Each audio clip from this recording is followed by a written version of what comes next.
अरस्तु की विवेचना चल रही है।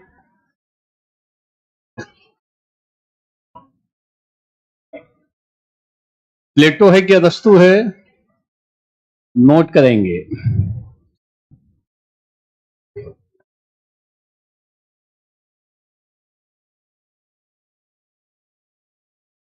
प्लेटो के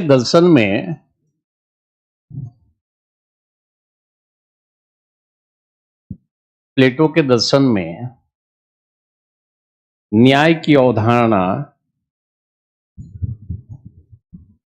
दो स्तरों पर है, दो लेवल पे है।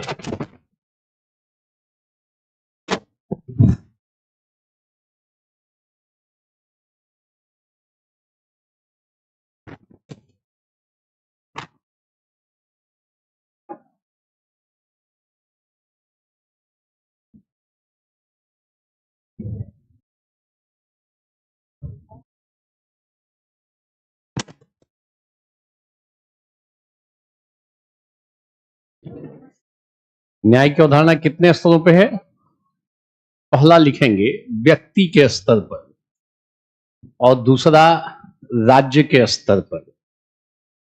पहला व्यक्ति के स्तर पर और दूसरा राज्य के स्तर पर। नोट करेंगे। व्यक्ति के स्तर पे पहला लिखोगे। व्यक्ति के स्तर पे पहला, जो व्यक्ति अपने साहस और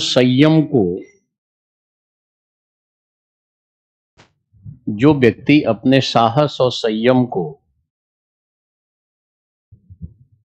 विवेक के नियंत्रण में रखता है, उसमें न्याय सद्गुण की उत्पत्ति होती है।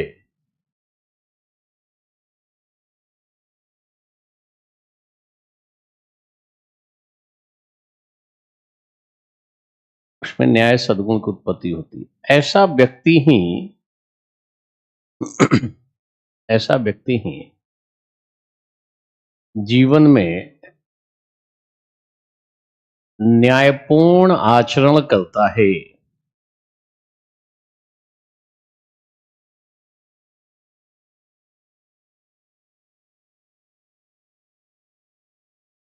न्यायपूर्ण आचरण करता है। वह जीवन में उत्पन्न होने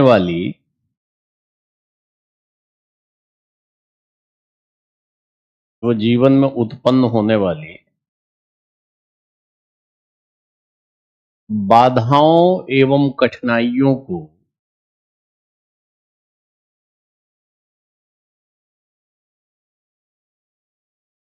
साहस द्वारा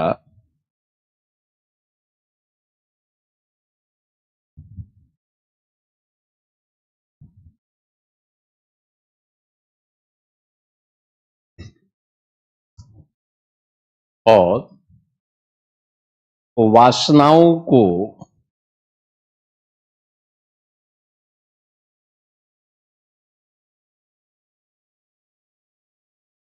संयम द्वारा नियंत्रित करता है। संयम द्वारा नियंत्रित करता है। इसी संदर्भ में प्लेटो का कहना है कि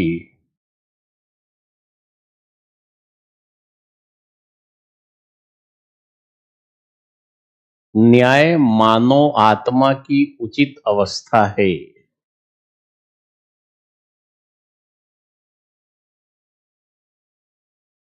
न्याय मानव आत्मा की उचित अवस्था है। अंडरलाइन कर लोगे इसे, न्याय मानव आत्मा की उचित अवस्था है। आशय है कि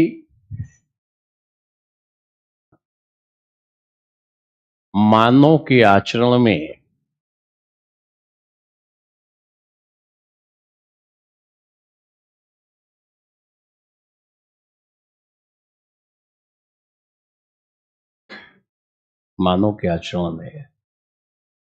सद्गुणों का समन्वय होना चाहिए। मानव के आचरण में इन तीनों का मतलब विवेक, साहस और संयम का उचित मात्रा में समन्वय होना चाहिए। मानव के आचरण में तीनों का उचित मात्रा में समन्वय होना चाहिए। क्लियर है? विवेक का, साहस का और संयम का तो न्याय होगा। क्लियर? राज्य के स्तर पर नोट करेंगे।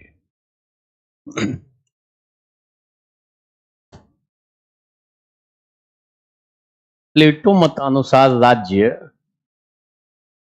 प्लेटो मतानुसार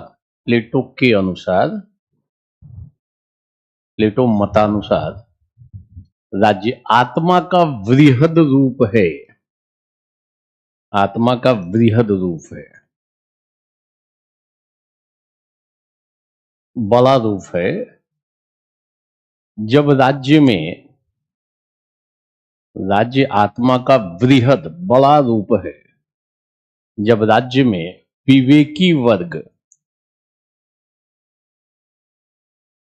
शासन का कार्य करे,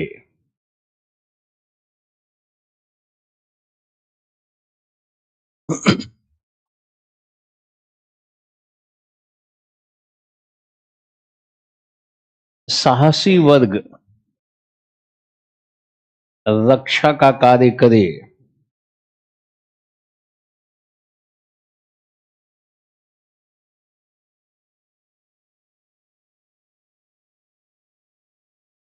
तथा संयमी वर्ग उत्पादन का कार्य करता है,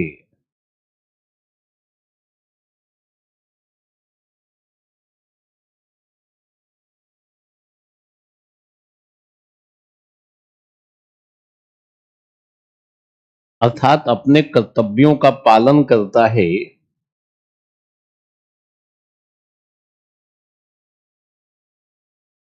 मतलब तीनों वर्ग अपने अपने कर्तव्य का पालन करता है, तथा दूसरों के कार्यों में कोई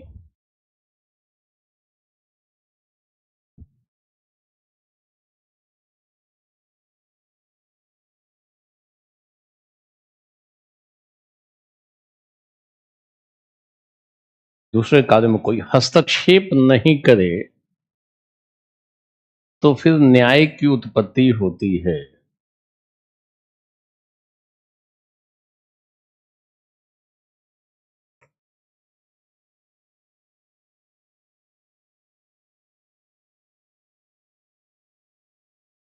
इसी संदर्भ में प्लेटो के न्याय सिद्धांत को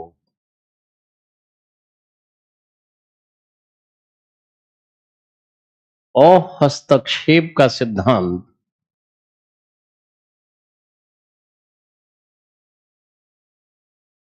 या अहस्तक्षेप का सिद्धांत या कार्यात्मक विशिष्टीकरण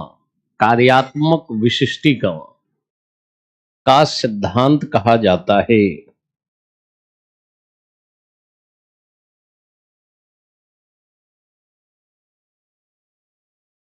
कार्यात्मक विशिष्टीकरण का सिद्धांत कहा जाता है। क्लियर है? हम इसकी तुलना ना गीता के स्वधर्म से भी कर सकते हैं। गीता में स्वधर्म की अवधारणा है कि आप जिस वर्ण में हैं और जिस आश्रम में हैं उसके अनुसार निर्धारित कर्म करना हमारा कर्तव्य है। तो यहां पे भी यदि आप विवेकी वर्ग हो तो शासन का काम करो, संयमी वर्ग हो तो यहां पे भी अलग अलग काम सौंपा गया है। बोलो, जो जिस वर्ग से बिलोंग करता है, तो हम एक संदर्भ विशेष में गीता के स्वधर्म से तुलना कर सकते हैं। ध्यान देना, भारत में भी देखोगे विधायिका, कार्यपालिका और न्यायपालिका का क्या है? पृथकीकरण। कई बार एक दूसरे में इंक्रोचमेंट होता है। कई बार न्यायपालिका विधायिका में हस्तक्षेप करती है। विधायिका समझाती है कि भाई आपका ये काम नहीं है, कानून हम ही बनाएंगे, बट न्यायपालिका कहती है कि ठीक कानून नहीं बनाओगे तो हम उसको भाई डिनाई भी कर सकते हैं, क्योंकि संविधान की रक्षक कौन है? तो अगर संविधान के प्रावधानों के विपरीत कोई कानून बन जाता है, संविधान की रक्षक कौन? अगर ऐसा कानून बन जाए जिससे मौलिक अधिकारों का उल्लंघन हो, मान लो कोई कानून ऐसा बन जाता है, किसी को लगता है, तो कहां चला जाएगा? कहेगा कि इस कानून को आप थोड़ा सा देखिए, बोलो 32 और 226 के तहत जा सकता है। अभी कई सारे कानून जो विधायिका ने पास किए हैं, उनको लोगों ने चैलेंज कर रखा है। कहां पे? बोलो कहां पे? और विधायिका को देखो, कई बार बोला जाता है कि न्यायपालिका अपने एरिया से बाहर जा रही है। ये सुनो, वो अपना चयन तो खुद ही कर लेते हैं। वो अपना एक कोलोजियम सिस्टम बनाया है ना, उसमें विधायिका का हस्तक्षेप ही नहीं है। वही लिखकर भेजेंगे कि भाई इन इनको आपको बनाना है, आपको केवल टिक मारना है। तो बोलो ये सुनो, आप अपने से डिसाइड नहीं कर सकते हो, है कि नहीं है? ये विवाद है कि नहीं, संघर्ष है कि नहीं है?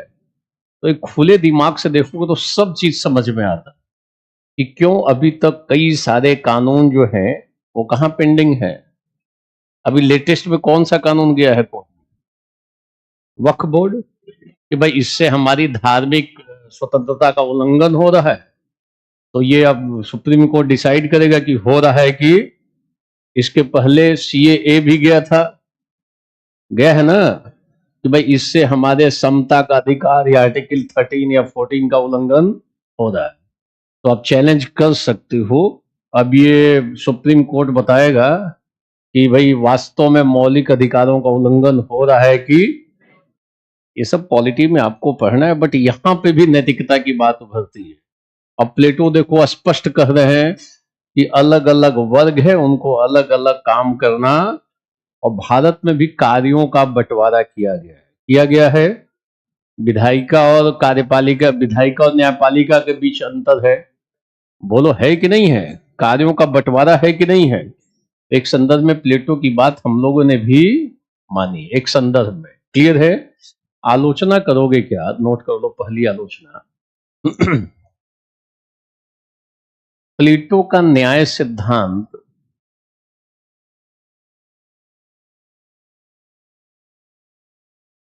कुलीनतावादी एवं भेद मूलक है।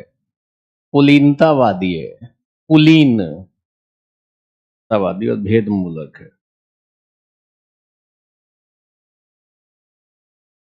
और भेद मूलक है, भेद। प्लेटो समाज का विभाजन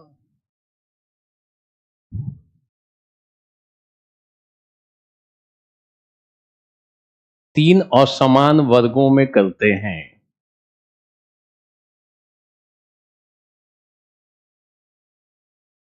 जो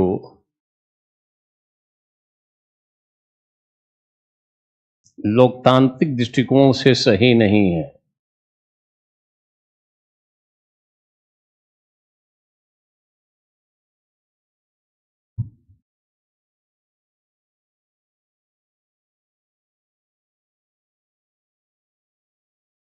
दूसरा,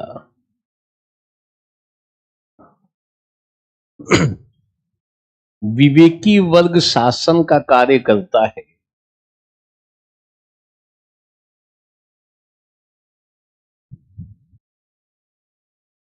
विवेकी वर्ग, बोलो, किसका काम करेगा? अब मान लो कि अगर विवेकी वर्ग कोई गलत काम करने लगे तो रोकेगा कौन? क्योंकि ऑलरेडी कहा हुआ है कि वो वर्ग अपना काम करे, योद्धा वर्ग अपना काम करे, कोई किसी कार्य में हस्तक्षेप। तो अगर गलत काम करने लगे तो रोकने का कोई उपाय, वो जो करेगा मानना पड़ेगा कि यही सही है। ये सौनो नोट करोगे। ऐसी स्थिति में शासक वर्ग के निर्णय को सदैव सही मानना पड़ेगा।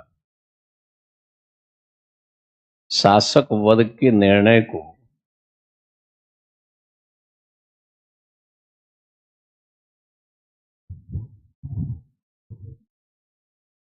सदैव सही मान, ये हम लोगों ने प्लेटो की विवेचना देख ली। लास्ट में आलोचना भी देख लिया। हम उनके प्लेटो के फिलॉसफी में नहीं जा रहे हैं कि आइडियाज क्या है, वो कहाँ निवास करते हैं, ये लौकिक जगत वो जगत। प्लेटो की एक बात और भी बड़ी महत्वपूर्ण है,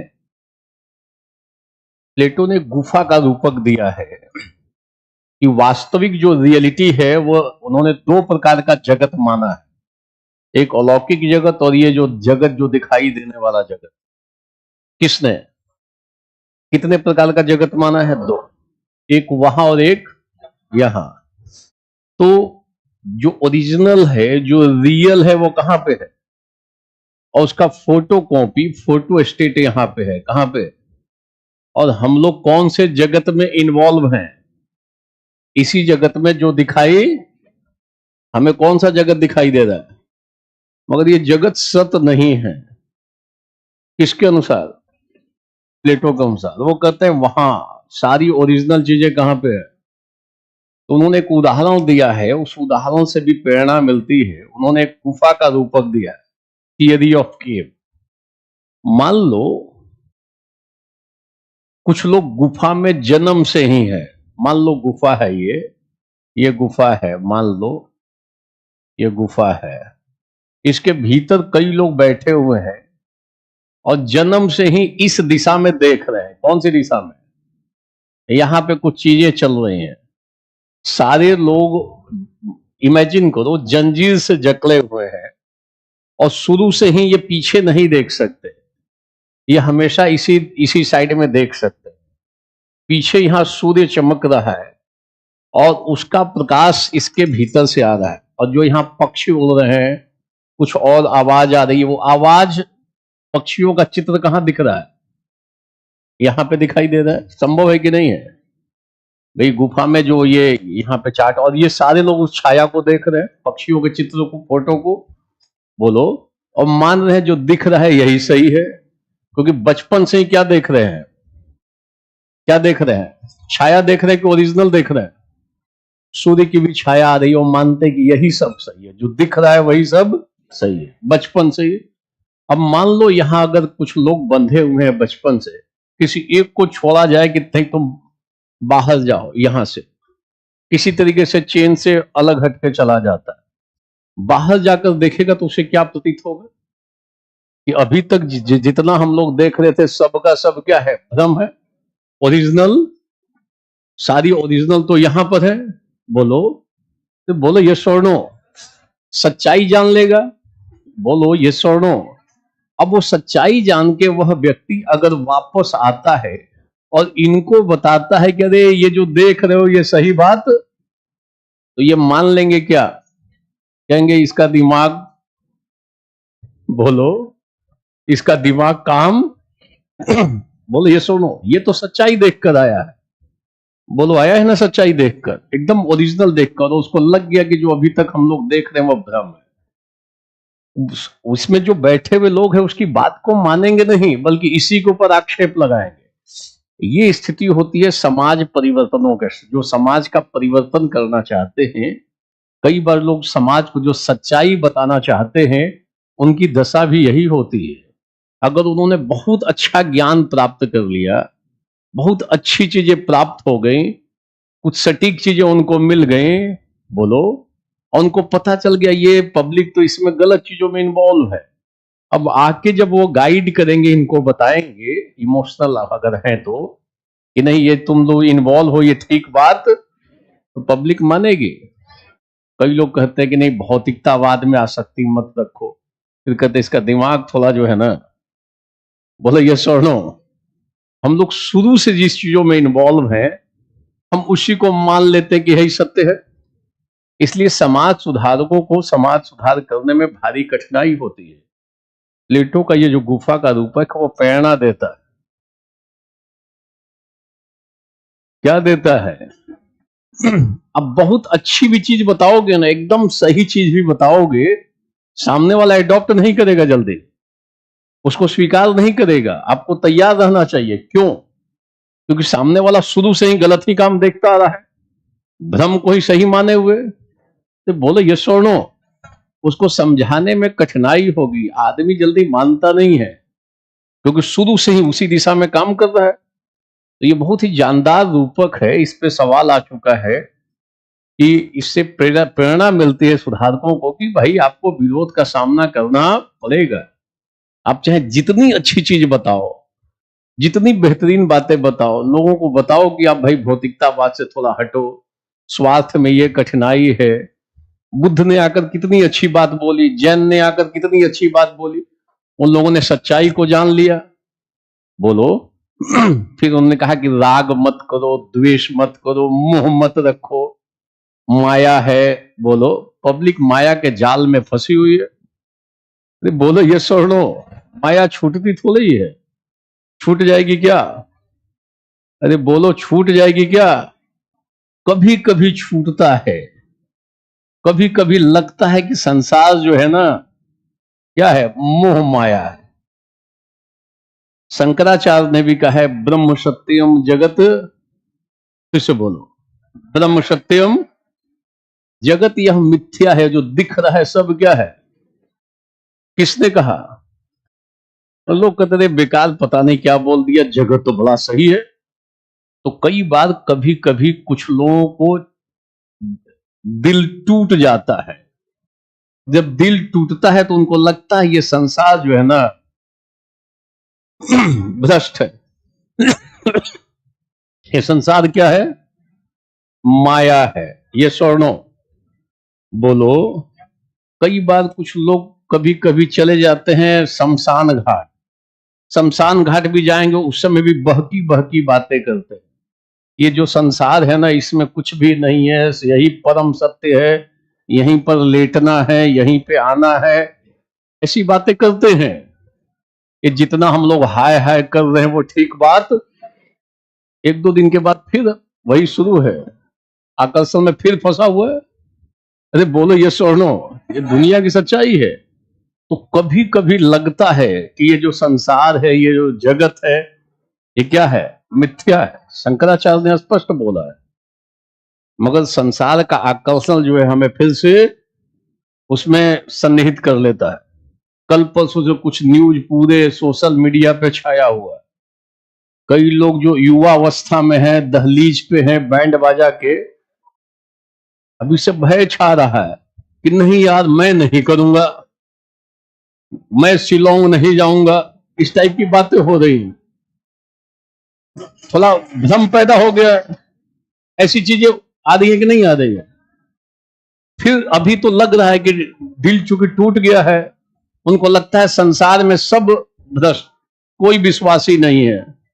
वो लग रहे ना कुछ दिन, फिर हो सकता है फिर से कहीं मन लग जाए। अभी कुछ दिन के लिए ऐसा प्रतीत हो रहा है।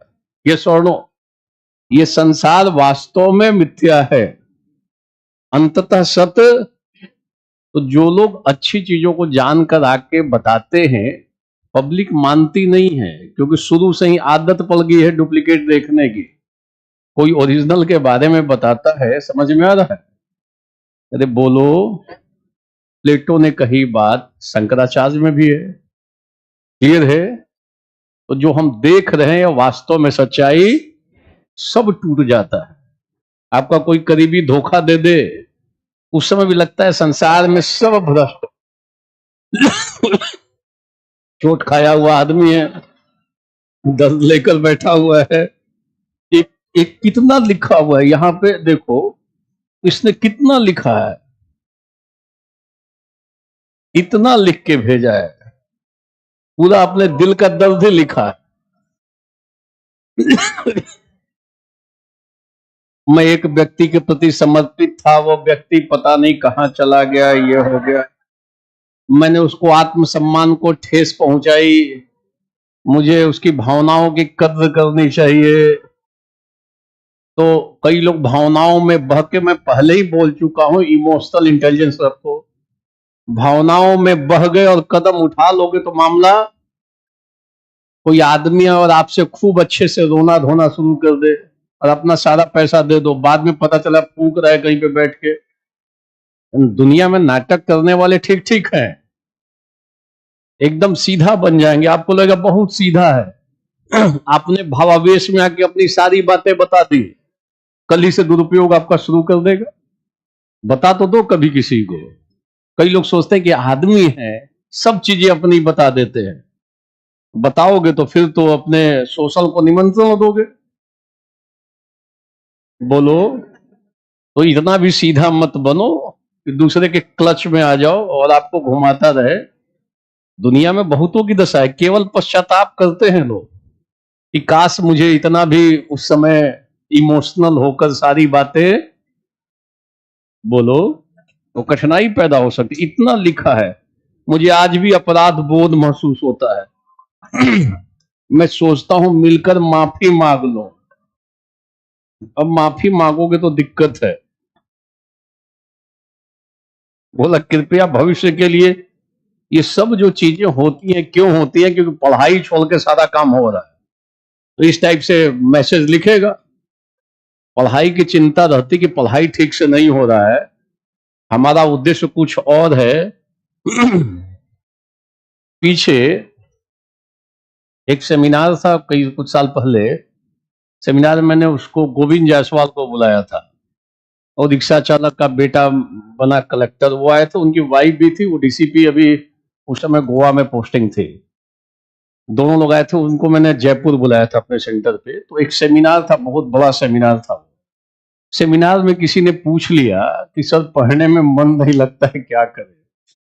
पढ़ने में मन नहीं लगता है। बहुत सारे लोग बैठे हुए थे, उसने पत्र को पूछ लिया खड़े होकर माइक से, माइक की सुविधा थी। तो उसने कहा कि तुम यहां से जाने के बाद अपने घर जाना, अपने माता पिता को सामने बैठाना, उनकी आंखों में आंखें डालकर देखना।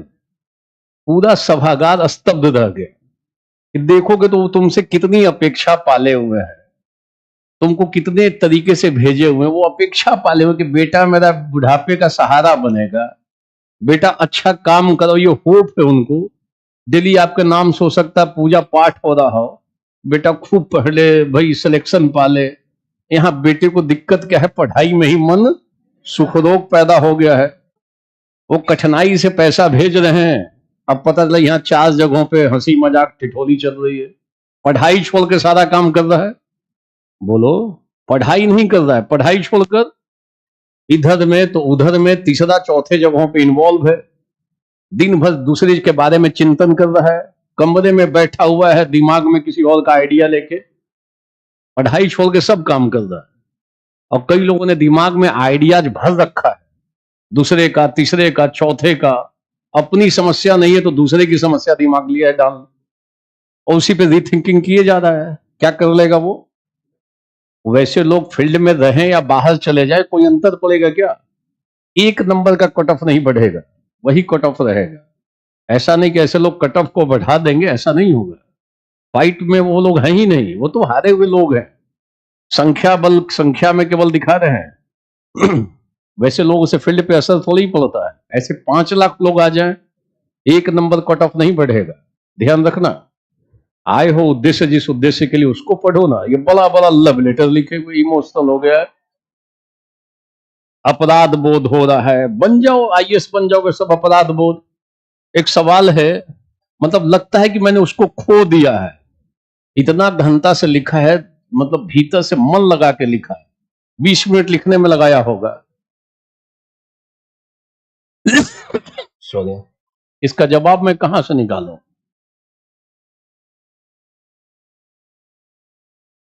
क्वेश्चन सारे,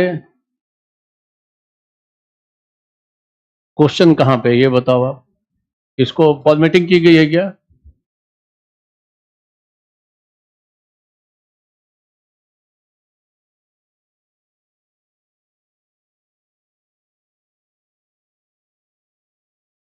क्वेश्चन बैंक है टॉपिक नंबर 5 का।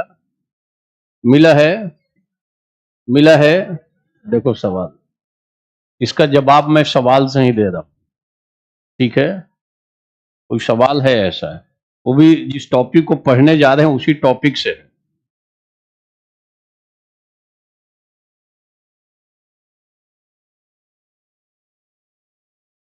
शायद उसी टॉपिक से है। अच्छा ठीक है। कहाँ चला गया था ये।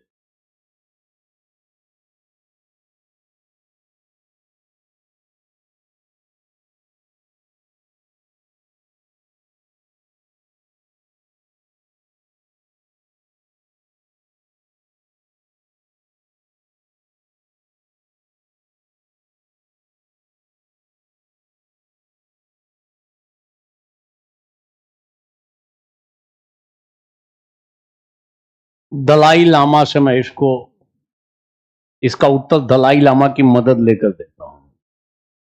किसकी मदद लेकर? कि इसको मतलब अफसोस हो रहा है कि कुछ चीजें छूट गई हैं, तो दलाई लामा का स्टेटमेंट पढ़ो। सी, आपकी सफलता का आकलन बोलो, सर लोग बोलो, आपकी सफलता का आकलन इस बात से हो कि इससे पाने के लिए आपको क्या, मान लेना उसको भी छोड़ दिया, क्या दिक्कत है? बहुत चीजों को छोड़ना पड़ेगा। तो बोलो, सफलता का मतलब ही नहीं कि आप केवल सफल हो गए हो, बल्कि कितनी चीजों को आप छोटी छोटी इच्छाओं को छोड़ देते हो, अपने व्यक्तिगत सुख को तिलांजलि दे देते हो। इच्छा तो रहती है घूम ले, मगर लगता है सफलता के लिए जरूरी है, चलो अपने को कंट्रोल करते हैं। बोलो, आप जुगाड़ लगाकर और कोई पुरस्कार पा लेते हो। कई लोग पुरस्कार इसी टाइप से पाते हैं, कई तरीके से पैसा वैसा पेमेंट करके, तालमेल करके, जुगाड़ करके प्राप्त कर लेते हैं। बोलो, अच्छे अच्छे पुरस्कार भी हो जाते हैं जुगाड़ से। कैसे? जुगाड़ से। तो आप सफल, बाहर से लगेगा कि सफल हो गए, मतलब क्या वास्तव में सफलता को हम सफलता मानेंगे? आपके पास अवसर था गलत काम करके आगे बढ़ने का, आपने उसको छोड़ा, तो हम कहेंगे ये आदमी का अलग संदर्भ है। आपकी सफलता का आकलन इस बात से हो कि उसे पाने के लिए आपने, सफलता तो आपने प्राप्त की, बस इस क्रम में आपने कई चीजों को छोड़ा। क्या दिक्कत है? आप अपनी इच्छाओं को त्याग कर रहे हो, आहुति दे रहे हो। सफलता जो है ना, बलिदान मांगती है। अगर सफलता की प्राप्त करना चाहते हो और चाहोगे कि वहां खाना पीना भी खा लें, वहां पार्क में घूमते भी रहें, बोलो दिन भर रील भी देख लें और आईएएस भी बन जाए, तो असंभव, कौन सा टर्म? असंभव त्याग मांगती है ना। और लोगों को देख रहे हैं रील, आपको ही मन करता है मैं भी रील देख लूं। दिन भर लोग अभी न्यूज पढ़ रहे हैं कि भाई मेघालय में हुआ क्या था, मास्टरी कर रखा है, किसी से पूछोगे पूरी स्टोरी सुना देगा, शुरू से अंत तक बता देगा। तैयारी कर रहा है किसकी? आईएएस की। एक लाइन कहीं लिखने का मौका मिलेगा? इस जीवन में संवेदनशीलता घट रही है और मानवीय मूल्यों का पतन हो रहा है, 2 लाइन आएगा लिखने का? तो बोलो यस और नो। और दिन भर सुन सुनकर, देख देख कर, कोई बिजनेसमैन दुकान पे बैठा हो, फुर्सत है, ग्राहक नहीं है, देख रहा है 20 बार, तो उसके लिए जायज है। क्या कर लेगा वो? बैठे बैठे मन लगा रहा है, और आपके सामने लक्ष्य है आईएएस बनने का, और देख रहे हो, दिन भर में मास्टरी कर रहे हो, फिर औरों को भी चेक कर रहे हो कि कौन कौन इस टाइप से शहीद हुआ है, या कौन कौन इस टाइप से चले गए दुनिया से। शहीद तो नहीं कहेंगे ना उन्हें, हम शहीद का दर्जा नहीं देंगे। तो फिर उसी में तनाव झेल रहे हो, फिर भविष्य की चिंता आपको सता रही है। आईएएस बनना दूर, पहले भविष्य चिंता सता रही है। और कहीं चल रहा है चैनल आपका बना हुआ है, तो अलग ही डर पैदा हो गया, कहीं ये भी वही ना कर दे। बोलो, तो बहुतों की समस्या है। घंटों सोचते रहो और अपने को शहीद कर लो, खत्म कर दो। तो बोलो यस और नो, या लक्ष्य सिद्धि के लिए प्रयास करो। शहीद नहीं कहेंगे इन चीजों में, शब्द का प्रयोग यहां पे नहीं। Is it clear? तो हम इसको भी देख लेंगे। दलाई लामा ये कहते हैं कि इस सफलता का मूल्यांकन इस बात से होना चाहिए, ये नहीं कि आपको पद मिल गया इसका मतलब आप ग्रेट आदमी। क्या क्या चीजों को आपने उसके लिए नकारा है, गलत साधनों का उपयोग नहीं किया, थोड़ी कठिनाई हुई मगर गलत साधन का उपयोग नहीं किया, और उसके बावजूद आप सफल हो गए। आपके पास अवसर है गलत करके आगे बढ़ने का, मगर आप मेहनत से आगे बढ़ रहे हो, कहा जाए ये आदमी वास्तव में सफल है। ये स्वर्णो, तो हम उस उपाय को, साधनों की पवित्रता की बात करेंगे। इतना इमोशनल होकर मत लिखा करो, दूसरों को भी इमोशनल कर दोगे। मैं मिलकर माफी भी नहीं मांग सकता। मैंने जो किया है वो उचित था, कालांतर में प्रशासनिक संदर्भ में ऐसी स्थिति, तुमको 2-4 बार ठोकर लग जाएगा तो उचित अनुचित का ज्ञान हो जाए। अभी ठोकर नहीं लगी है। ये पत्नियों का साम्यवाद, ये पॉलिटिकल साइंस में पूछोगे, पूछ रहे पत्नियों का साम्यवाद क्या है, तो उधर में अलग तरीके से जाओ। ठीक है।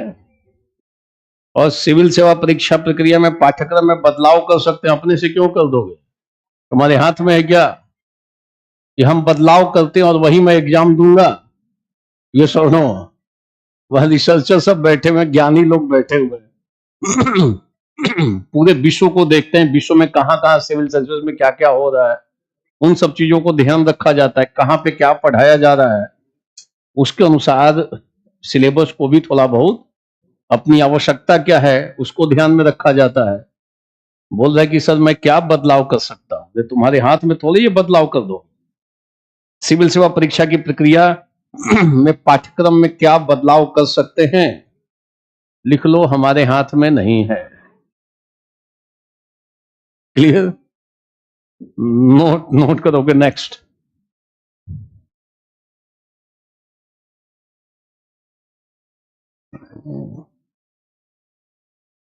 ठीक है, ये अलग टाइप में लिख रहा है, चलो हटाओ, इसको लिखने की कोई जरूरत नहीं है। क्लियर है?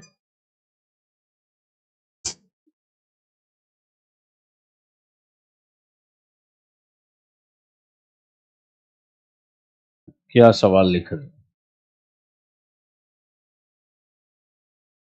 आध्यात्म की बात सारे धर्मों में है, धार्मिक बनो, मगर धार्मिक का संदर्भ क्या है?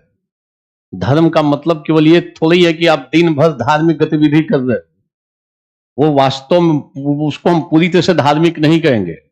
अगर धार्मिकता अगर आ गई है, वास्तव में धार्मिकता आ गई है, तो सबके प्रति प्रेम भाव आ जाएगा, सबको आप ईश्वरीय अंश मानोगे, मानोगे सब में ईश्वर का अंश है, फिर भेदभाव नहीं होगा। और धार्मिक का मतलब ये नहीं कि आप दिन भर में कोई कोई धार्मिक गतिविधि का संपादन कर रहे, कर्म कांडों को आपने मान लिया कि यही धर्म है, और धर्म का एक बाह्य पक्ष मात्र है, ध्यान देना। कई लोग उसी को मान लेते हैं धर्म है। धर्म की परिभाषा को लेकर बहुत सारे संदर्भ बनते हैं, किसको लेकर? दसियों परिभाषाएं हैं इसकी, कौन से शब्द की। और धर्म को आप आइडेंटिकल मत मानो रिलीजन का, रिलीजन अलग है, धर्म को हम अलग रखेंगे। एक मत करो, अगर आप बहुत सतर्क हो तो रिलीजन का अनुवाद रिलीजन करो, धर्म मत करो। या रिलीजन का अनुवाद आप पंथ कर सकते हो, क्या कर सकते हो? ये मत करो, अगर सतर्क हो तो। हम सामान्य बोलचाल की भाषा में रिलीजन के लिए हिंदी में किस शब्द का प्रयोग करते हैं, मगर वास्तव में धर्म का प्रयोग नहीं होना। अगर सतर्क हो तो नहीं करोगे, और अगर एकदम टेक्निकल तरीके से बात करनी हो तो नहीं करोगे। बोलचाल की भाषा में हम लोग कर डालते हैं, मगर करना नहीं चाहिए, सीधी सी बात है। रिलीजन को हिंदी में लिखना हो तो क्या लिख दो? रिलीजन लिख दो, देवनागरी लिपि में लिख दो, सारा विवाद जल से खत्म। यही तो कठिनाई हुई थी जब भारतीय संविधान की प्रस्तावना में 3 शब्दों को जोड़ा गया। कब? 42वें संविधान संशोधन के द्वारा जोड़ा गया ना, 76 में। कौन कौन से उसमें से एक शब्द क्या था? सेकुलरिज्म भी था कि नहीं था? तो जब हमने जोड़ दिया अंग्रेजी में, तो हिंदी अनुवाद को लेकर विवाद पैदा हो गया अनुवादकों में। अब अनुवादक बैठे थे, अनुवाद क्या करें, तो अनुवाद को लेकर हो गया विवाद। विवाद होने के बाद आया कि नहीं, हमें धर्म निरपेक्षता अनुवाद नहीं करना, ये अनुवाद ठीक। हमने कौन सा अनुवाद किया? कहीं पे भी धर्म निरपेक्षता यूज है क्या? और हम बोलचाल की भाषा में खूब बोलते हैं, क्या बोलते हैं? ये धर्म निरपेक्ष सरकार है, मगर अगर आप सतर्क हो तो धर्म निरपेक्ष शब्द का प्रयोग करना चाहिए। कौन सा शब्द का प्रयोग है प्रस्तावना में? कौन सा शब्द है? क्यों पंथ निरपेक्ष है, धर्म निरपेक्ष क्यों नहीं है? बोलो क्यों नहीं है? बोलो क्यों नहीं है? पढ़े हो ना, क्यों नहीं है? धर्म शब्द का फिर क्यों प्रयोग करोगे? राजनीति तो धर्म से युक्त होनी चाहिए। गांधी तो कहते हैं, गांधी कहते हैं कि राजनीति जो है, राज्य जो है, धर्म से संचालित होना चाहिए। किससे? कहते हैं धर्म विहीन राजनीति नितांत निंदनीय है। कौन? कई लोगों का भ्रम यहीं से शुरू हो जाए, पता ही नहीं चलेगा क्यों ये लाया गया है। पढ़े हो ना, पढ़ चुके हो ना, क्यों लाया गया? क्योंकि धर्म से आप राज्य को आप धर्म से अलग नहीं कर सकते हो, क्योंकि धर्म का अर्थ क्या है? धर्म का अर्थ क्या है? धर्म का अर्थ कर्तव्य पालन से है। धर्म का मतलब सदाचार से है। किससे है? कर्तव्य से है। धर्म का आशय मूल्यों से है, सामाजिक और नैतिक सॉरी सामाजिक और नैतिक मूल्यों से है। 10 परिभाषाएं हैं धर्म की। उन परिभाषाओं को आप कोट कर सकते हो। क्या कर सकते हो? ध्यान रखना, लिख लो।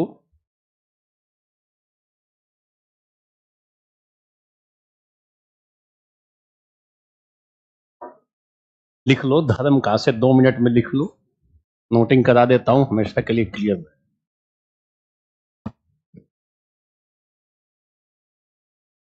धर्म का आशय स्व कर्तव्य पालन, सदाचार। धर्म का आशय स्व कर्तव्य पालन, सदाचार,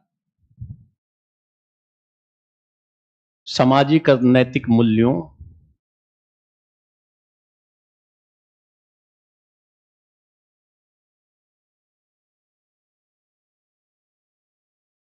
जैसे दया, करुणा, प्रेम, त्याग, सत्य, अहिंसा, क्षमा आदि से है।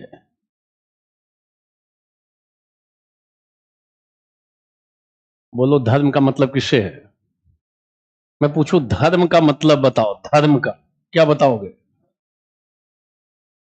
अच्छा आचरण, कर्तव्य का पालन, सामाजिक और नैतिक मूल्य। जैसे सत्य क्या है? धर्म है। अहिंसा क्या है?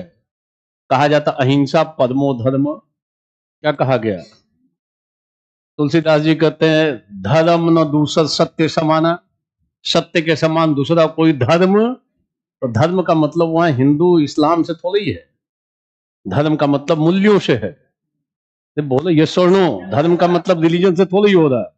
दया धर्म है, करुणा धर्म है, ये सुनो। क्षमा क्या है? मनुष्य को इसको धारण करना चाहिए। क्या करना चाहिए? कहा जाता है कि धर्म के बिना मनुष्य पशु के समान है। किसके बिना? कौन से धर्म के बिना? हिंदू धर्म के बिना। किसके बिना? जिस व्यक्ति में दया, करुणा, प्रेम, सत्य नहीं हो, आदमी किसके समान है? कहा गया है ना, धर्मेण हीना मनुष्य पशु भी समान है। तो इस धर्म के बिना जो हमने बताया, मनुष्य किसके समान है? बताओ, राजनीति धर्म से युक्त होनी चाहिए कि विहीन होनी चाहिए? तो आप धर्म निरपेक्ष कैसे प्रयोग कर दोगे? कि जैसे ही धर्म निरपेक्ष कहोगे तो आएगा कि राजनीति धर्म से अलग हो, राजनीति धर्म से तटस्थ रहे, पृथक रहे। बोलो ये स्वर्णो। कई सारी परिभाषाएं हैं धर्म को लेकर। जैसे मनु धर्म की परिभाषा देते हैं, 10 लक्षण बताते हैं कि धैर्य है, क्षमा है, सत्य है, अक्रोध है। ये सब धर्म के लक्षण हैं। वे धर्म के 10 लक्षण बताते हैं। किसके? अरे बोलो किसके? धर्म के लक्षण बताते हैं। कई जगहों पे धर्म शब्द आया है। 4 प्रकार के पुरुषार्थ। पहले किसका पालन करना चाहिए? धर्म का। धर्म का मतलब हिंदू धर्म का। तो बोलो किसका? दया, करुणा, प्रेम, त्याग, इसका। तो राजनीति तो धर्म से युक्त होनी चाहिए। और आप यूज कर रहे हो पंथ धर्म निरपेक्षता, तो दिक्कत हो जाएगी ना। राजनीति पंथ से अलग रहे। किससे अलग रहे? पंथ से प्रेरित राजनीति नहीं होनी चाहिए। हम ऐसा कहेंगे, किसी रिलीजन से गाइडेड राजनीति नहीं होनी चाहिए। पंथ निरपेक्षता का ये संदर्भ है। हम तो सारे रिलीजन को समान आदर देते हैं। देते हैं कि नहीं देते हैं? संरक्षण देते हैं। है ये पक्ष। तो धर्म शब्द तो बेसिकली मिलेगा फिलॉसफी और इथिक्स में, जहां खूब इसकी चर्चा होती है। धर्म का सीधा संदर्भ नैतिकता से है। बोलो, ग्रंथों में कहा गया, गीता कहती है, जब जब धर्म की हानि होती है, जब जब अधर्म बढ़ता है, तब तब मैं अवतरित होता हूं। है ना लाइन? कौन से धर्म की हानि होती है? हिंदू धर्म की हानि यदा यदा ही धर्मस्य ग्लानिर्भवति भवति भारत परित्राणाय साधूनां विनाशाय च और धर्म संस्थापनार्थाय संभवामि युगे। आता है ना टर्म धर्म, कई बार आ गया, आया ना। तुम्हारा धर्म का मतलब क्या? हिंदू धर्म से है। जब जब समाज में अधर्म बढ़ेगा तो धर्म की रक्षा करने के लिए, दया करुणा सच्चाई इन सबको बढ़ावा देने के लिए, तो ये बोलो राजनीति किससे युक्त होनी चाहिए? राजनीति किससे तटस्थ हो? पंथ से, रिलीजन से बोलो तो अब कौन से शब्द का प्रयोग करोगे? इसका कि इसका? अब किसका प्रयोग किया गया? अपने प्रस्तावना में किस शब्द का प्रयोग है? पंथ निरपेक्षता। कभी धर्म निरपेक्षता? हमने प्रिंटेड नोट्स में 7-8 डेफिनेशन दे रखे हैं, 20 डेफिनेशन है धर्म के, तो हमने 7-8 बड़े अच्छे जो हैं उनको हमने एक जगह इकट्ठा कर रखा। आप देखोगे प्रिंटेड नोट्स में है कि धर्म का वास्तव में मतलब क्या है, बोलो, उनको आप देख सकते हो।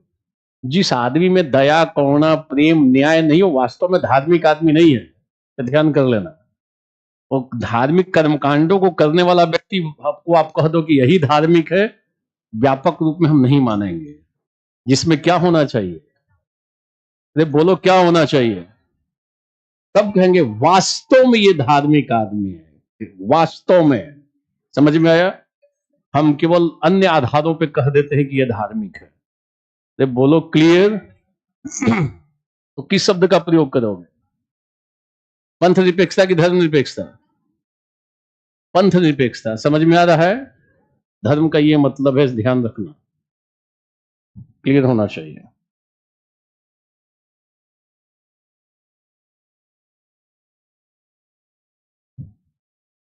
अभी क्यों तुम 2.5 लाख का 3 लाख, तुम जानते हो मैं नाम सुनते ही 2-4 लाइन पक्का बोल दूंगा।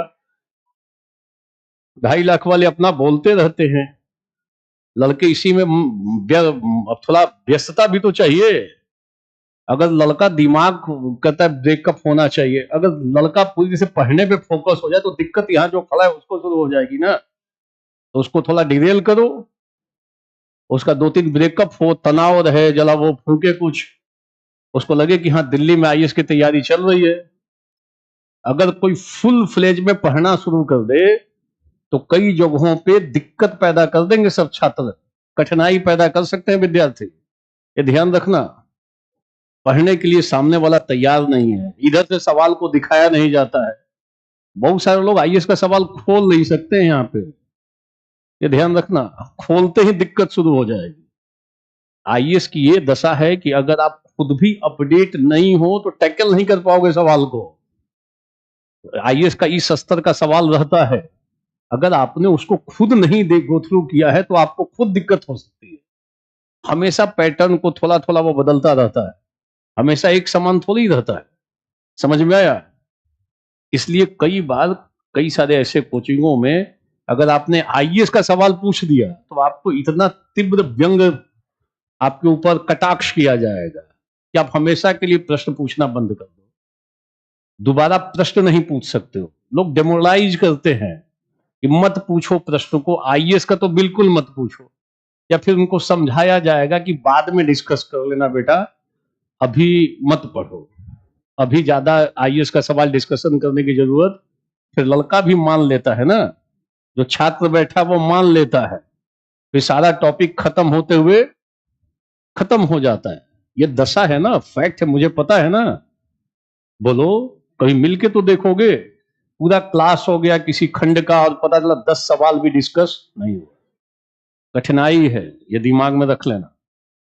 तो आईएएस बनने के लिए क्या क्या है, तो तुम पहले वही सब काम कर लो। कहता है कि आईएएस बनने के लिए 2-3 बार ब्रेकअप जरूरी है, तो सबसे पहले आईएएस का काम रखो डब्बे में, पहले क्या करो, ब्रेकअप करो, उसके बाद तमाम लक्षण तुम्हारे भीतर प्रवेश कर जाएंगे। समझ में आया? कुछ विशेष है क्या? है? अपने से इसका उत्तर नहीं दे सकते थे तो फिर जवाब दे देते वहीं से वहीं।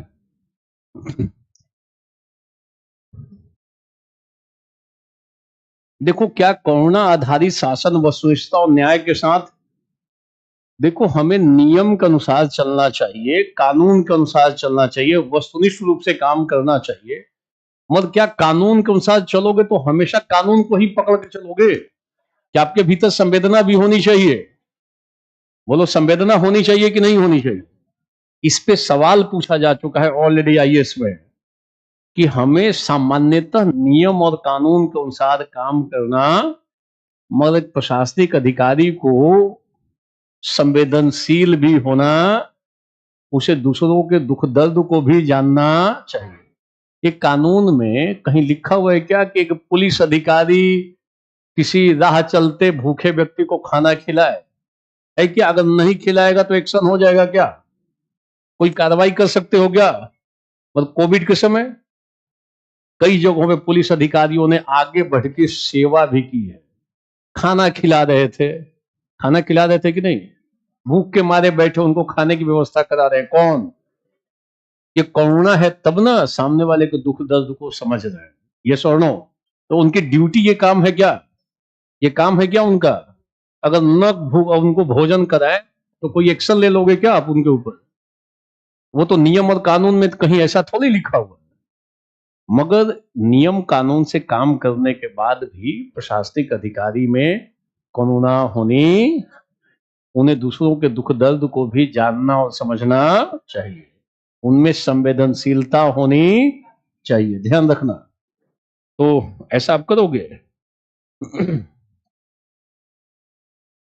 अब बुद्ध का वैराग्य, सुकरात की नैतिक जिज्ञासा और अरस्तु का संतुलन, तीनों आप कर लो ना। लोक सेवक में तीनों कर लो।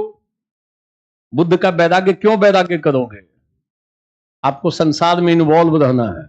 बुद्ध भी संसार से थोड़ी देर के लिए हटे थे, फिर से वापस संसार में आ रहे हैं कल्याण के लिए। इतना आसान काम थोड़ी है बुद्ध का वैराग्य धारण कर लेना। बोलो, कई लोग संसार को छोड़ते हैं तो छोड़ ही देते हैं, छोड़ के गए फिर से वापस आए जन कल्याण के लिए। बहुजन हिताय बहुजन सुखाय। सुकरात की नैतिक शिक्षा, ज्ञान सद्गुण है, ज्ञानी बनो, सद्गुण का पालन करो। अरस्तु का संतुलन, संतुलन का मतलब मध्यम मार्ग, ये अतियों से बचते हुए चलो। तो प्रशासनिक अधिकारी को अतियों से बचना चाहिए, उसे कभी अति के अनुसार आचरण नहीं करना। उसके अंदर ज्ञान भी हो, सद्गुण भी हो, अच्छी बात, क्या दिक्कत है? बोलो। और बुद्ध जो कहते हैं सांसारिक वस्तुओं में आसक्ति नहीं रखनी, तो प्रशासनिक अधिकारी कई बार भौतिक आसक्ति के कारण अपने आचरण से विमुख हो जाते हैं। तो उनको सरकार इतना पैसा देती है कि अपना जीवन चला सके, परंतु कभी कभी क्या करते हैं, धन लिप्सा, तृष्णा उनके भीतर आ जाती है। क्या आ जाती है? सांसारिक आसक्ति में लिप्त हो जाते हैं, दुष्परिणाम झेलना पड़ता है। तो प्रशासनिक अधिकारी भी तृष्णा रहित होकर काम करे। बोलो, सद्गुणी बने। और मध्यम मार्ग का, अभी मध्यम मार्ग पढ़ा नहीं है, नोट करते हैं। नोट करोगे। अरस्तु, एरिस्टोटल, प्लेटो के शिष्य सिकंदर के गुरु, लिख लो।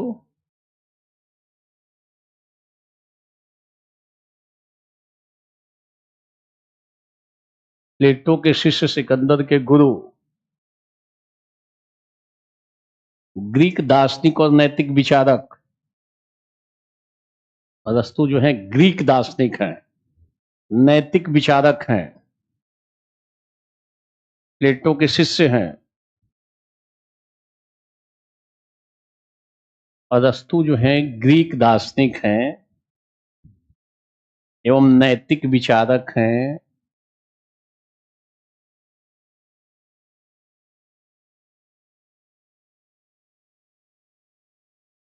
अभी तक 2 या 3 बार आईएएस में सवाल बन चुका है अरस्तु पे। अरस्तु अगर पढ़ के गए हो तो इथिक्स में लिखने में मदद मिलेगी। आपको निबंध में भी कभी मौका मिले तो अरस्तु पे एक पैराग्राफ लिख दो। अरस्तु पे लिखना, इसका मतलब आप एक बॉन्ड फिलोसफर को लिख रहे हो, एक बड़े ही महत्वपूर्ण व्यक्तित्व के बारे में लिख रहे हो, तो अच्छा रहता है, इम्पैक्ट अच्छा जाएगा। अगर आप एरिस्टोटल को कोट करते हो तो नोट करते हैं। अरस्तु ग्रीक दार्शनिक अरस्तु मतानुसार ग्रीक दार्शनिक अरस्तु मतानुसार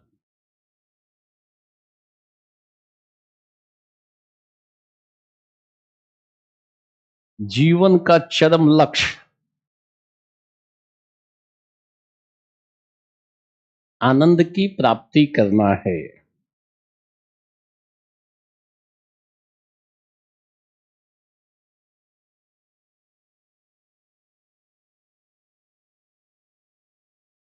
जीवन का चरम लक्ष्य क्या है?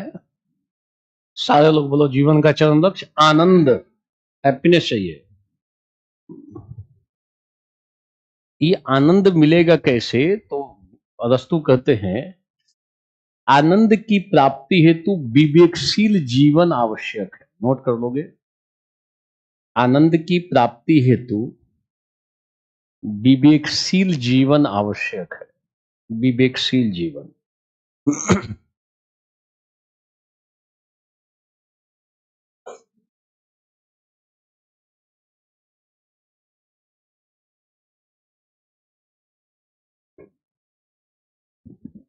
फिर से बोलना, क्या है जीवन का लक्ष्य? क्या है? सारे लोग बोलो, जीवन का लक्ष्य क्या है? अब देखना, अरस्तु पे जो सवाल भी आए हैं, थोड़ा अलग हटके आए हैं, उनको भी कहीं ना कहीं से हम जोड़कर यहां पर लेते हैं कि जीवन का लक्ष्य क्या है, आनंद कैसे मिलेगा, इच्छाओं की तृप्ति से मिलेगा, विवेकपूर्ण जीवन जीने से मिलेगा। कैसा जीवन? अगर आप विवेक के अनुसार जीवन जी रहे हो तो आपको जीवन में आनंद की प्राप्ति होगी। किसकी प्राप्ति? अब भावनाओं में बहकर, संवेगों में बहकर चलोगे तो दुख तो होगा, ऐसा अरिस्टोटल कह रहे हैं, और ये बात अभी भी सत्य है। समझोगे तो लगेगा कि इनकी बातें तो अभी भी सत्य है। क्लियर? पैरा चेंज करके लिखो। अरस्तु के अनुसार मानव आत्मा की प्रमुख विशेषता, मानव आत्मा की प्रमुख विशेषता उसकी विवेकशीलता है।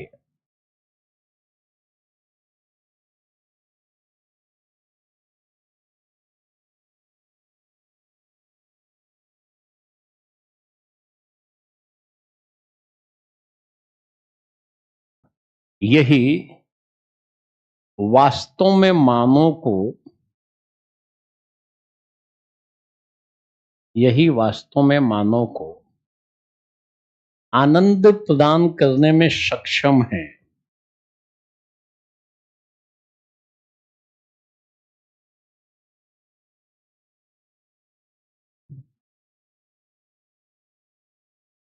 अतः विवेक के अनुसार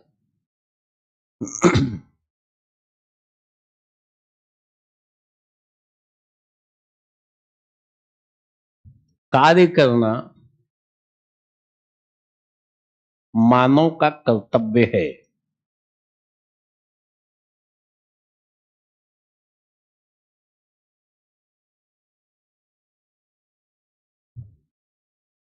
अतः विवेकशीलता विवेकशीलता नैतिक जीवन हेतु अपरिहार्य शर्त है।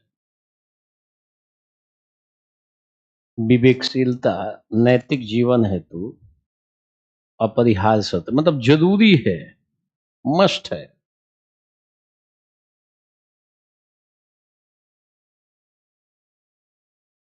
सारे लोग बोलना, जीवन का लक्ष्य क्या है?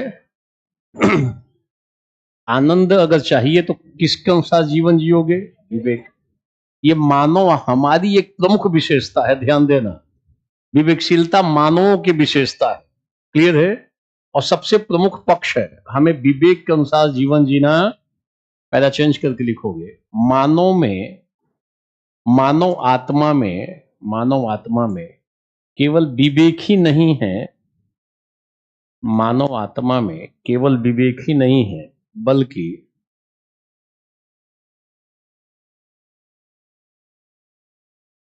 वनस्पति और पशुओं के भी गुण पाए जाते हैं।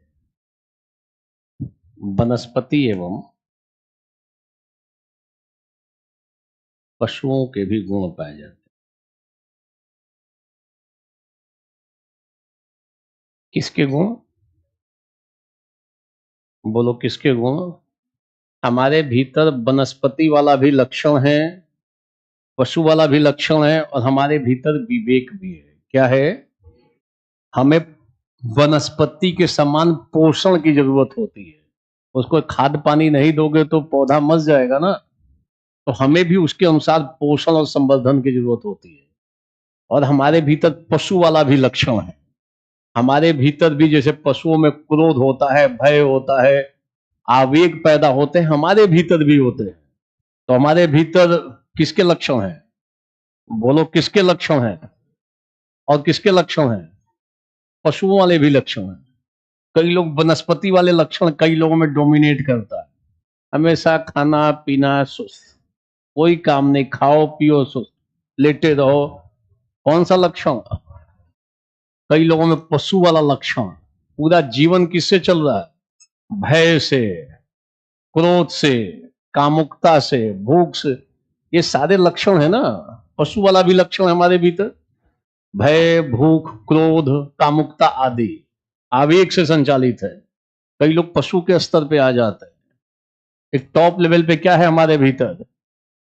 हमें विवेक से इन दोनों लक्षणों को संतुष्ट करना चाहिए। हमारे भीतर विवेक है, बोलो। और जब ऐसा करेंगे तो हमारा जीवन आनंदमय होगा, ऐसा एरिस्टोटल कहते हैं। क्लियर है? नोट करोगे। मानव आत्मा में केवल विवेक ही नहीं है, बल्कि उसमें पशुओं के भी गुण होते हैं। लिख लिया? उसे वनस्पति के समान, उसे वनस्पति के समान पोषण और संवर्धन की आवश्यकता होती है।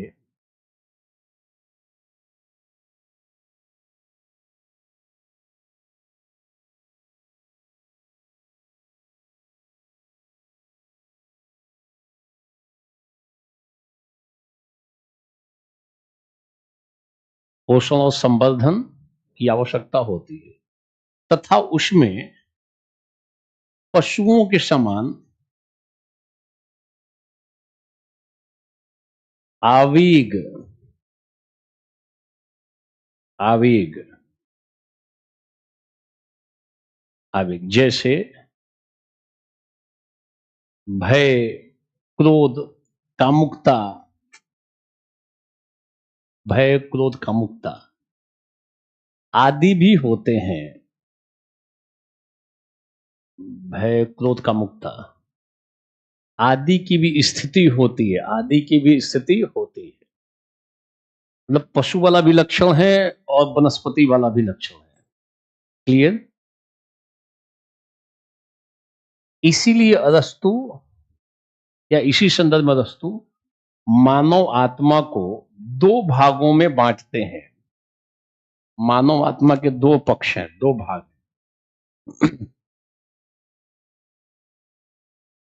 मानव आत्मा के कितने पक्ष हो गए? दो। मानव आत्मा के दो पक्ष, एक हो गया अबौधिक आत्मा और दूसरा हो गया बौद्धिक आत्मा।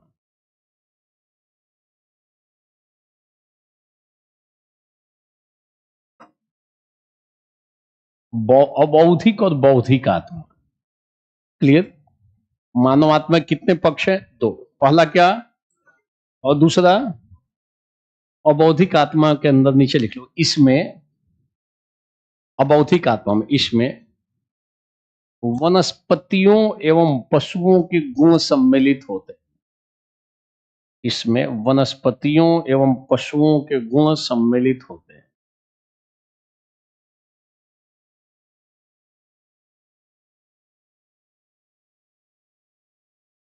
और बौद्धिक आत्मा, इसमें लिखोगे,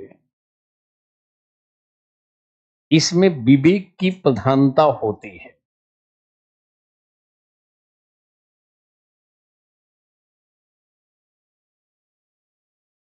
किसकी प्रधानता होती है? इसी में लिखोगे, बौद्धिक आत्मा के नीचे में है, इसमें विवेक की, इसी कारण, इसी कारण मतलब बौद्धिक आत्मा का, इसी कारण, इसी कारण मनुष्य मनुष्य है, इसी कारण मनुष्य मनुष्य है, और पशुओं से भिन्न एवं श्रेष्ठ है।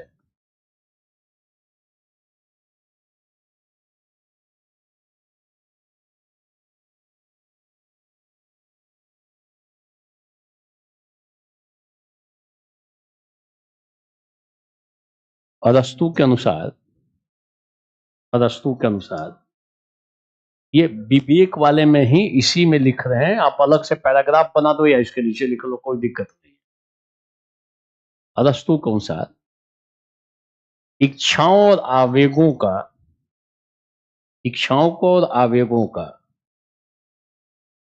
बुद्धि द्वारा नियंत्रण आवश्यक है।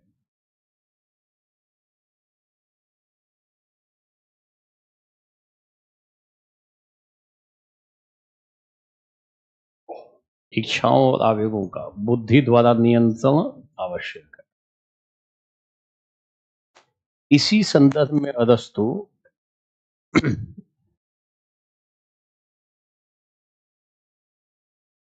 मध्यम मार्ग की अवधारणा प्रस्तुत करते हैं।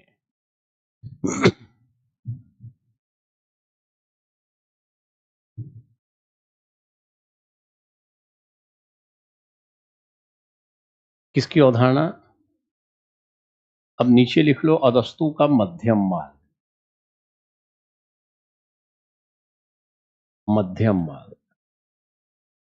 स्टार दे लेना, इस पे सवाल बन सकता है। लेटेस्ट जो अभी पहला एग्जाम होने जा रहा है यहाँ पे यूपी में, हो सकता है दिख जाए अरस्तु का मध्यम मार्ग। 8 नंबर में दिख सकता है, 10 नंबर का भी सवाल शायद रहता है वहां पे भी, उसमें दिख सकता है, ध्यान देना। क्लियर है? अरस्तु का मध्यम मार्ग लिख लिया। बोलो, अरस्तु जीवन में किसको चयन करने की बात करते हैं? थोड़ा समझ लेना पहले। मध्यम मार्ग को चुनने की बात करते हैं। किसकी बात? मध्यम मार्ग का अनुसरण किया जाए, अनुसरण या मध्यम मार्ग का चयन किया जाए। फिर से बोलना, जीवन में कौन सा मार्ग पकड़ना है? जो मध्यम मार्ग जो है, ये दो अतियों के बीच का मार्ग है। सारे लोग बोलो, किसके बीच का मार्ग है? It's a path between two extremes, अतियों के बीच का मार्ग है। मैं पूछूं मध्यम मार्ग क्या है? फिर से बोलो, दो अतियों के, ये दोनों जो अतियां हैं, दो अतियों के बीच, ये जो अतियां हैं ये दुर्गुण हैं। क्या है? दुर्गुण है। अगर मैं पूछूं दुर्गुण क्या है तो क्या बोलोगे? तो बोलो, अतियां जो है क्या है, और दोनों के बीच का मार्ग क्या है? ये मध्यम मार्ग क्या हो जाएगा? बोलो, क्या हो जाएगा? तो अगर सद्गुण का अनुसरण या चयन कर रहे हो तो कौन सा मार्ग का अनुसरण कर रहे हो? फिर से बोलना, मध्यम मार्ग किसे कहोगे? बोलने में दिक्कत है, ध्यान यही है। ध्यान तो कहीं और घूम रहा है, कहां जा रहा है पता थोड़ी है। आने से पहले आधा घंटा मोबाइल देख लो ना, ध्यान यहाँ पे थोड़ा ही रहेगा। कई लोग आने से पहले मोबाइल देखते रहते हैं, उनका कंसंट्रेशन वैसे ही खराब है। वो यहाँ बैठे या ना बैठे, दोनों बराबर है। घर में जाके फिर पढ़ें तो बेहतर है। बोलो, फिर से बोलना, मध्यम मार्ग क्या है? ये अतियां क्या है और मध्यम मार्ग क्या है? हो सकता है सद्गुण पे कोई सवाल बने, और मान लो न भी बने तो कोई सवाल यदि हो, उसको हम कहीं ना कहीं से घुमाकर लाकर जोड़ कहां से देंगे और कहां से? अच्छा, सद्गुण का क्या करना है? ये चयन कैसे होगा? इच्छा से, भावना से कि विवेक से? विवेकी व्यक्ति ही किसका चयन कर सकता है? विवेक जरूरी है।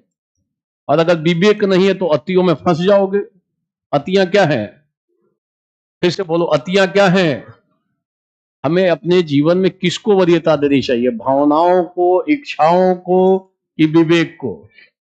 हमें अपने विवेक से अपने भावनाओं और इच्छाओं का क्या करना चाहिए? रेगुलेट करना चाहिए। अगर विवेक से अनुसार चलोगे तो जीवन कैसा होगा? बोलो, कैसा जीवन? हमारे जीवन का लक्ष्य क्या है? कैसा जीवन? सुखी की आनंदित, आनंद में आनंदपूर्ण जीवन। आनंदपूर्ण जीवन होगा कैसे? विवेक के अनुसार। विवेक से क्या करोगे? हमारी इच्छाएं हैं, भावनाएं हैं, उनको क्या करोगे? दिल्ली आए हो, कई बार इच्छाएं प्रबल हो जाएंगी, कई बार भावनाएं प्रबल होंगी। ये तो पाठ है, क्योंकि हमारे भीतर यह भी है, दिमाग कहीं और ज्यादा है तुम्हारा। भावनाओं में बह तो नहीं रहे हो, पीछे मत देखो, तुम्ही को मैं बोल रहा हूं, यही हो। Very good. तो इच्छाएं और भावनाएं हमें भटकाती हैं लक्ष्य से, ये सौड़ों, और हम सबके भीतर है। हमने लिखा ना यहाँ पे कि मानव आत्मा के कितने पक्ष हैं? दो पक्ष हैं। एक कौन सा? अबौधिक, और दूसरा अबौधिक पक्ष परेशान करता है। बोलो, पोषण का पक्ष हमारी इच्छाएं, भावनाएं, आवेग है, ये वेग पैदा करता है। अगर आपके भीतर क्रोध आ गया तो शांति से थोड़ी बैठोगे, कुछ ना कुछ खुराफात करोगे, ये सौड़ों। अगर भय पैदा हो गया तो कुछ ना कुछ डर के रहोगे ही रहोगे, कुछ ना कुछ होगा चेंज। कामुकता पैदा होगी तो कुछ ना कुछ करोगे ही, शांति से बैठ नहीं सकते हो। ये आवेग हैं, इनको किससे टैकल करना पड़ेगा? नहीं दिमाग लगा के टैकल करोगे तो कठिनाई पैदा हो जाएगी। कई लोग बह जाते हैं, बाद में दिमाग ठिकाने आता है, फिर वो दिमाग लगाता है कि अरे यार इसको ऐसे कंट्रोल कर लेते। ये सौड़ों, और सबके जीवन में है। जिसने थोड़ा तरीके से इसको विवेक से कंट्रोल कर लिया तो फिर उसको जीवन उसका आनंदित हो सकता है। हमें कैसा जीवन जीना है? विवेकपूर्ण। बोलो, विवेकी जीवन। और विवेकी जीवन चलोगे तो किसका पालन करोगे? तो किसका अनुसरण करोगे? ये मध्यम मार्ग किसके बीच का मार्ग है? सवाल बन सकता है, इसलिए मैं रुक के एक्सप्लेन कर रहा हूं, नहीं तो 5 मिनट के अंदर नोटिंग करा दूंगा। एक बात बोल लो, मध्यम मार्ग किसके बीच का मार्ग? जैसे मान लो जीवन में देखोगे, कई लोग कायर होते, हमेशा डर डर के रहता, भयभीत रहता, ये हो जाएगा, वो हो जाएगा। तो भय एक प्रकार की क्या है? बोलो क्या है? भय क्या है? दुर्गुण है। भय क्या है? दुर्गुण है। अब बौद्धिक पक्ष से संबंधित है कि नहीं है? तो बोलो यस और नो। तो एक भय जो है क्या है? अति है। दो अतियों के बीच का मार्ग है। दूसरी अति ये है कि कई लोग जीवन में थोड़ा भी भय नहीं रहता, छोटी छोटी बात पे जान की बाजी लगा देंगे। उदंडता, क्या बोलोगे? दुस्साहस, उदंडता। कई लोग उदंडता दिखाते हैं। एक अति क्या है? बोलो। दूसरी अति क्या है? छोटी छोटी बात पे जान की बाजी। रास्ते में चल रहा है, पुल बना हुआ है क्रॉस करने के लिए, बगल से कहेगा कि मैं तो इसको फांद के उधर में जाऊंगा, आ जाओ रेस लगा लेते हैं। गहरी खाई टाइप में है पुल, वो मान लो 15 फीट या 10 फीट का ही चौड़ा हो, उस पर बना हुआ है, पुलिया बनी हुई, पुल से जा सकते हो, मगर तुरंत क्या हो जाता है? रेस लगाते, उसी में कोई गया, मामला खत्म। मतलब इतने दुस्साहसी होते हैं, कुछ उदंडता दिखाते हैं, छोटी छोटी बात पे क्या लगा देंगे? अरे बोलो क्या लगा देंगे? अब मान लो अभी बारिश का मौसम है, कई जगहों पे सड़क के ऊपर से या पुल के ऊपर से पानी की रफ्तार होने लगती है, दिख रहा है पानी बह रहा है।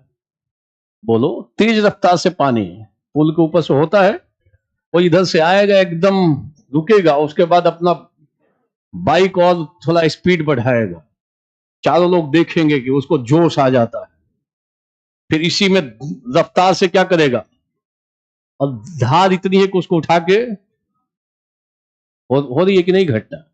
ये क्या है? उदंडता है कि नहीं है? अति है कि नहीं है? ये दुर्गुण है कि नहीं है?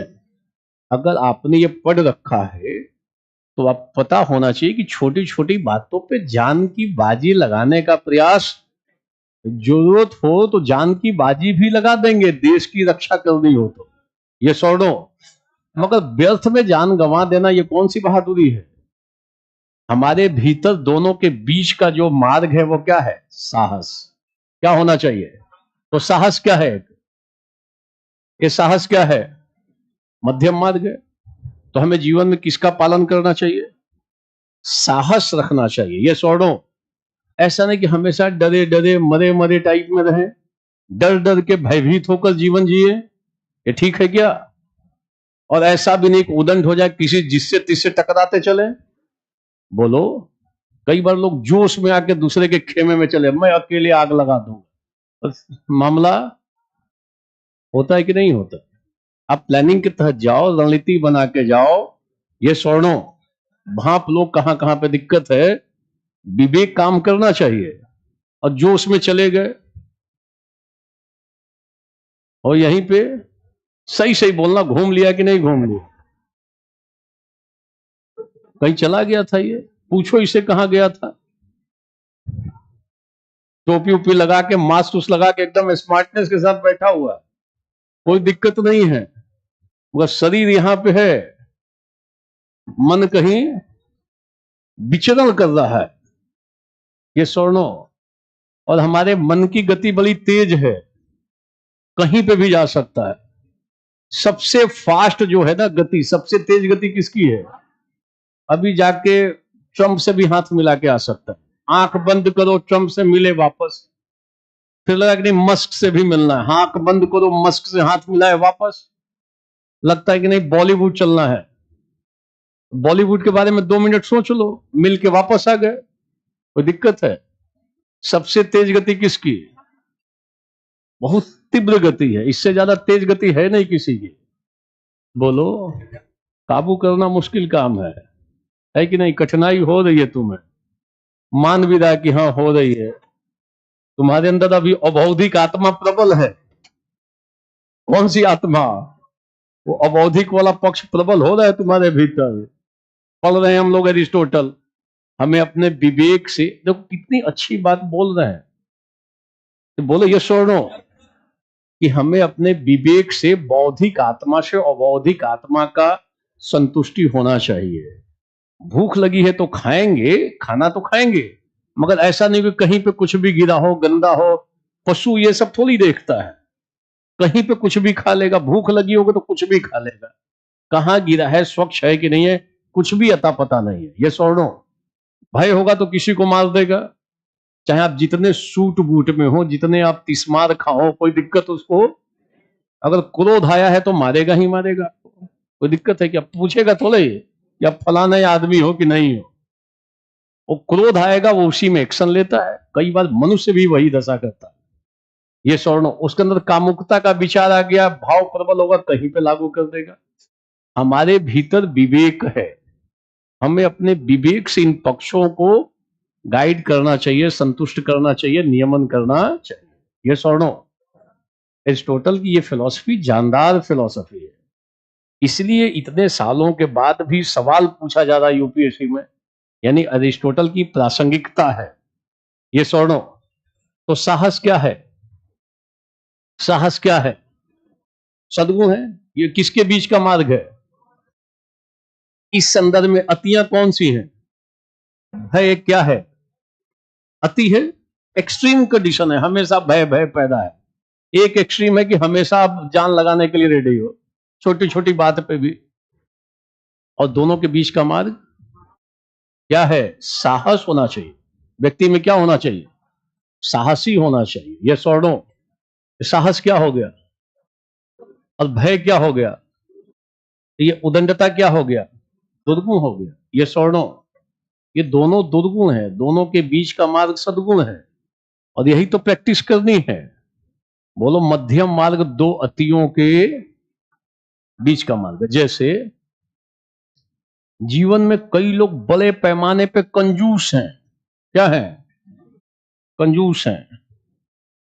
बीमार पड़ जाएगा, ठीक से दवा नहीं करेगा, कंजूस हैं बहुत सारे लोग, हैं कि नहीं है? और कई सारे लोग ऐसे हैं जो फिजूल खर्ची करते हैं। मतलब कंजूस ऐसा है कि उसके पार्टनर बीमार हो जाए, मर जाए, मगर पैसा अपना खर्चा, अपने भी बीमार हो जाएगा ठीक से। ऐसा नहीं कि फल फूल खा लें, इशाराबाजी मत करो आपस में। उधर में तो करते ही है, इधर में लिंग समानता की स्थिति, इनमें भी कम नहीं है। गर्ल्स में भी एक दूसरे को इशारा कि हाँ कंजूस है, कमी नहीं है। इतना इशारा मत करो, सबने एक दूसरे को इशारा कर दिया है। तो एक अति कौन सी है? फिर से बोलो, कौन सी है? कंजूसी है। दूसरी अति कौन सी है? दोनों अतियां हैं। अरे कई बार अगर लगता है बीमार पड़ रहे हो तो अपने लिए ठीक से थोड़ा फल फूल खा लो, ठीक से इलाज करा लो। ऐसा नहीं पैसा रखा हुआ है। जीवन में बहुतों की दशा ऐसी है कि घर में ठीक ठीक पैसा है, एकदम फटेहाल टाइप में रहते हैं, खाना भी ठीक से नहीं खाएंगे, हाइजेनिक खाना। ऐसा नहीं कभी फल लाके घर में खा लें तो मान के चलते हैं फल तो तब खाएंगे जब बीमार होंगे, ऐसे नहीं फल खाएंगे। ये आदत पड़ा हुआ है कि फल बीमारी में फल खाया जाता है। लोग नॉर्मल डेज में फल खाते हैं कि नहीं? खूब फल खाते हैं, उनके जीवन के आहार का पार्ट है स्वस्थ जीवन का। कमी नहीं है उनके पास, मगर क्या है, क्या है, अपना भी इलाज ठीक से नहीं कराएगा। उसकी दशा होती है कि अगले पीढ़ी तक जाती है। बेटा को भी लगता है कि बाप पे बहुत खर्च हो रहा है, निपटा देते हैं इनको, पैसा बचेगा। ये बोलो अति है कि नहीं है? अतियां है, दिख रही है ना समाज में। ये एक अति है। क्या है? कंजूसी भी क्या है? अति है। और दूसरा क्या है? कई सबको जैसे ही पैसा आता है फर्स्ट वीक में घर से पार्टी शुरू, समोसा पार्टी, ये पार्टी, वो 10 दिन के अंदर पैसा अपना खत्म। फिर उधार मांगता है, तुम दे दो, तुम दे दो। हाथ में पैसा आते ही इच्छा प्रबल हो जाती है, इच्छा भावनाएं एकदम प्रबल बहने लगती हैं, उबाल मारने लगता है कि पॉकेट में पैसा है, जल्दी ये निकल जाना। कई लोगों के पॉकेट में पैसा आने के बाद जाके इधर उधर फर्जी टाइप से खरीदारी करेगा, और नहीं तो ऑनलाइन देखेगा, जरूरत नहीं उसको मंगाता रहेगा। ऑलरेडी कई चीजें हैं फिर एक खरीद लेगा। क्या है? बोलो, अनुभवी आदमी है, बोलो। देखो ये कुछ बोल रहा है, टोपी भी पहन के है? क्या चीज? फ्लिपकार्ट, हाँ ठीक है, तुम फ्लिपकार्ट से मंगाते रहना। और भी बहुत सारी चीजें हैं। कौन सा है? फिजूल खर्ची है। ये दोनों क्या है? अतियां हैं। अरे बोलो, ये सुनो, हमें उदारता रखनी चाहिए, मितव्ययिता रखनी चाहिए। क्या? जहां जरूरत है वहां खर्च करेंगे, व्यर्थ में खर्च। उदारता हो, ऐसा नहीं कि एकदम कंजूस हो गए हो, और ऐसा भी नहीं हो कि, अरे अति है कि नहीं है? बोलो, ये अतियां हैं। क्या है? बीच का मार्ग हमें अनुसरण करना, तो हमारा जीवन आनंदमय होगा। कैसा होगा? क्योंकि आप विवेक से चयन कर रहे हो, और विवेक किसकी तरफ ले जाएगा? बोलो, किसकी तरफ? अगर जीवन में आनंद चाहिए तो किसके अनुसार? और विवेक के अनुसार चयन किसका करोगे? मध्यम मार्ग का। ये सुनो, और मध्यम मार्ग है कैसा? तो जीवन में साहस होना चाहिए, जीवन में उदारता भी होनी, सब जरूरी है कि नहीं है? कितनी अच्छी बात बता रहे हैं, ग्रेट फिलोसोफर। बोलो, है कि नहीं है?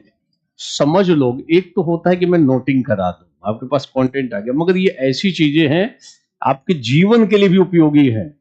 अगर आपको समझ में आता है तो जीवन पे भी कुछ प्रभाव पड़ेगा, अच्छा प्रभाव पड़ेगा। उसमें से एक फिलॉसफी है किसकी? कई जगहों पे हम वैसे पूरा पूरा नोटिंग नोटिंग हो जाती है, और जहां लगता है कि इसका इम्पैक्ट भी आ सकता है तो उसको थोड़ा आप इन्वॉल्व हो जाओ, उसमें समझ लोगे। देखोगे कई सारे लोग अपनी निंदा करते, अपनी ही निंदा करते, आत्मनिंदा। कई सारे लोगों की ये दशा है, भीतर में हीनता भरी हुई है। मेरे में ये कमी है, मेरे में ये कमी है, अंग्रेजी में नहीं जानता हूं, मेरी हाइट 6 फीट नहीं है, मैं अक्षय कुमार टाइप में स्मार्ट नहीं हूं। हीनता भरी हुई है, कई लोगों के अंदर भरी हुई है, हमेशा उसी से ग्रसित होकर चल रहा है। इन्फिनिटी कॉम्प्लेक्स, और आलोचना करेगा माता पिता की, तो उनको अंग्रेजी में पढ़ाना चाहिए, हिंदी मीडियम का रिजल्ट बर्बाद हो गया है। अगर अंग्रेजी में पढ़ाए रखते तो आज मेरी ये दशा। अपनी निंदा करता रहता, अपनी ही। कई लोगों को देखोगे अपनी निंदा करता रहता है, हीनता से ग्रसित है, बुरी तरीके से हीन भाव भरा हुआ है। और दूसरा ग्रुप कौन सा है? जो हमेशा अपनी प्रशंसा करते रहेंगे, हमेशा फुल टाइम, कुछ भी नहीं है फिर भी हवाबाजी किए जा रहे हैं, ये कर देंगे वो कर देंगे। दोनों चीजें हैं। हमारे भीतर आत्मसम्मान होना, सेल्फ रेस्पेक्ट हो, व्यर्थ की प्रशंसा नहीं हो, व्यर्थ आधार विहीन प्रशंसा नहीं होनी चाहिए। ध्यान देना, कई लोग हमेशा है कुछ नहीं, बस बोलते एकदम एक अब की बार में तोड़फोड़ मचा देंगे, आग लगा देंगे, आईएएस बन जाएंगे, दिन भर किताब लेकर घूम रहा है, एक हाथ में भारत और एक हाथ में इकोनॉमिक सर्वे। लोगों को देख के तनाव पैदा हो जाता है। टेबल पे कौन सी किताब रखी हुई है? एक भारत और एक इकोनॉमिक। लगता है कि ये तो पता चला कि ना भारत का 4 पेज ठीक से पढ़ा है ना इकोनॉमिक। माहौल बना हुआ है और खूब बोलता रहेगा कि हम तो जानदार, मेरी पढ़ाई। ऐसे लोगों से ज्यादा प्रभावित होने का, कई नए बच्चे प्रभावित हो जाते हैं। ये देखो, ये इनके पास इतनी किताबें हैं, बड़ी बड़ी बातें बोल रहे हैं। बोलो तो अपने भीतर क्या होनी चाहिए? आत्म सेल्फ रेस्पेक्ट रखो, आत्मसम्मान होना चाहिए। कई लोगों में आत्मसम्मान नहीं है, आत्मसम्मान की रक्षा भी करनी चाहिए। ये स्वर्णों ध्यान देना, क्लियर है? अब इस सेल्फ रेस्पेक्ट को जो कई लोग बचना चाह रहे हैं ट्रंप से मिलने से पहले, वो ट्रंप बैठा के क्या क्या बोल देंगे कहना मुश्किल काम है। बगल में बैठा के और कुछ कुछ हो सकता है कि वो कर दे। तो बहुत सारे लोग जो इस टाइप से हैं कि नहीं, थोड़ा भी सेल्फ रेस्पेक्ट पे असर, तो हो सकता है जाने से मना कर दें, आगे तुम्हारे साथ नहीं बैठेंगे। बोले ये सुनो, संभव है कि नहीं है? तो कुछ कुछ ऐसे लक्षण दिखाई देते हैं जो कि सामान्यतः नहीं होने चाहिए। जेलेंस्की वाला कांड हुआ, बीच में दक्षिण अफ्रीकी के जो वहां के राष्ट्राध्यक्ष गए थे, उनके साथ भी थोड़ा सा अलग ही स्तर का डिबेट हो गया। घर में बुलाओ और उनको, उनके सम्मान पे असर डालो, ये ठीक बात नहीं है। बोलो इस टाइप की स्थिति पहली बार उभर कर सामने आई है। ये स्वर्णों, तो हमें जीवन में किसको ध्यान रखना चाहिए? तो बोलो किसको? आत्मसम्मान क्या है? साहस क्या है? ये उदारता क्या है? मध्यम मार्ग, ये सब मध्यम मार्ग है और इसी को चुनने की आदत डालनी है। और ये कैसे चुनोगे? और ऐसा करोगे तो जीवन में क्या होगा? तो इच्छाओं के वशीभूत होकर चलना है कि विवेक के अंदर में चलना है? तो हमें किसको नियंत्रित करना है? किसको नियंत्रित करना है? भावनाओं को, इच्छाओं को? किसके माध्यम से? तो कैसा जीवन जियोगे? तो कौन सा बेहतर जीवन है ये बताओ? भावनाओं, इच्छाओं और आवेगों में बहकर चलोगे कि विवेक से उनको कंट्रोल करोगे? तो कौन सा आदमी ज्यादा अच्छा माना जाएगा? बोलो कौन सा आदमी?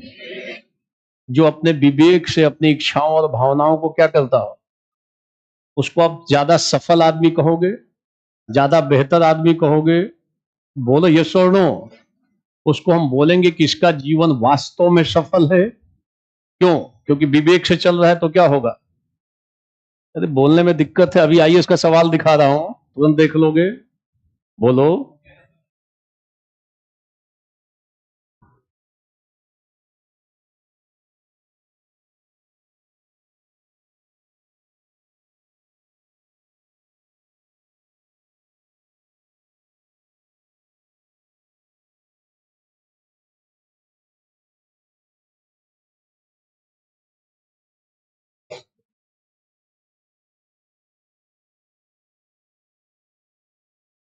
अरिस्टोटल कहाँ गए? देखो देखो क्या सवाल है। 2013 क्या सवाल है?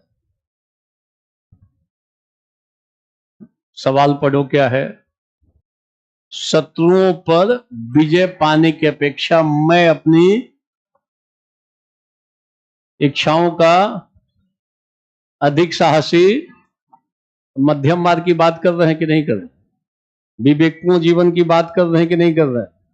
इच्छाओं को विवेक से कंट्रोल करने की बात कर रहे हैं कि नहीं कर रहे? जो इच्छाओं से प्रेरित होकर जीवन में चलेगा उसकी दशा क्या होगी? जो इच्छाओं से प्रेरित होकर चलेगा अतियों का शिकार होगा, दुर्गुणी हो जाएगा, अंत में असफल हो जाएगा। समझ में आ रहा है? फोकस होगा दिमाग तो समझ में आ जाएगा। और दिमाग अगर बहुत तेज घूम रहा हो तो फिर तो ऊपर से जाना भी तय है। शादी के मामले में मध्यम मार्ग क्या है? क्या करोगे? अब अपना दिमाग लगा लो। जब इतना कठिन सवाल पूछ सकते हो तो दिमाग भी तो लगा सकते हो। ये सवर्णो, अरे बोलो, क्लियर?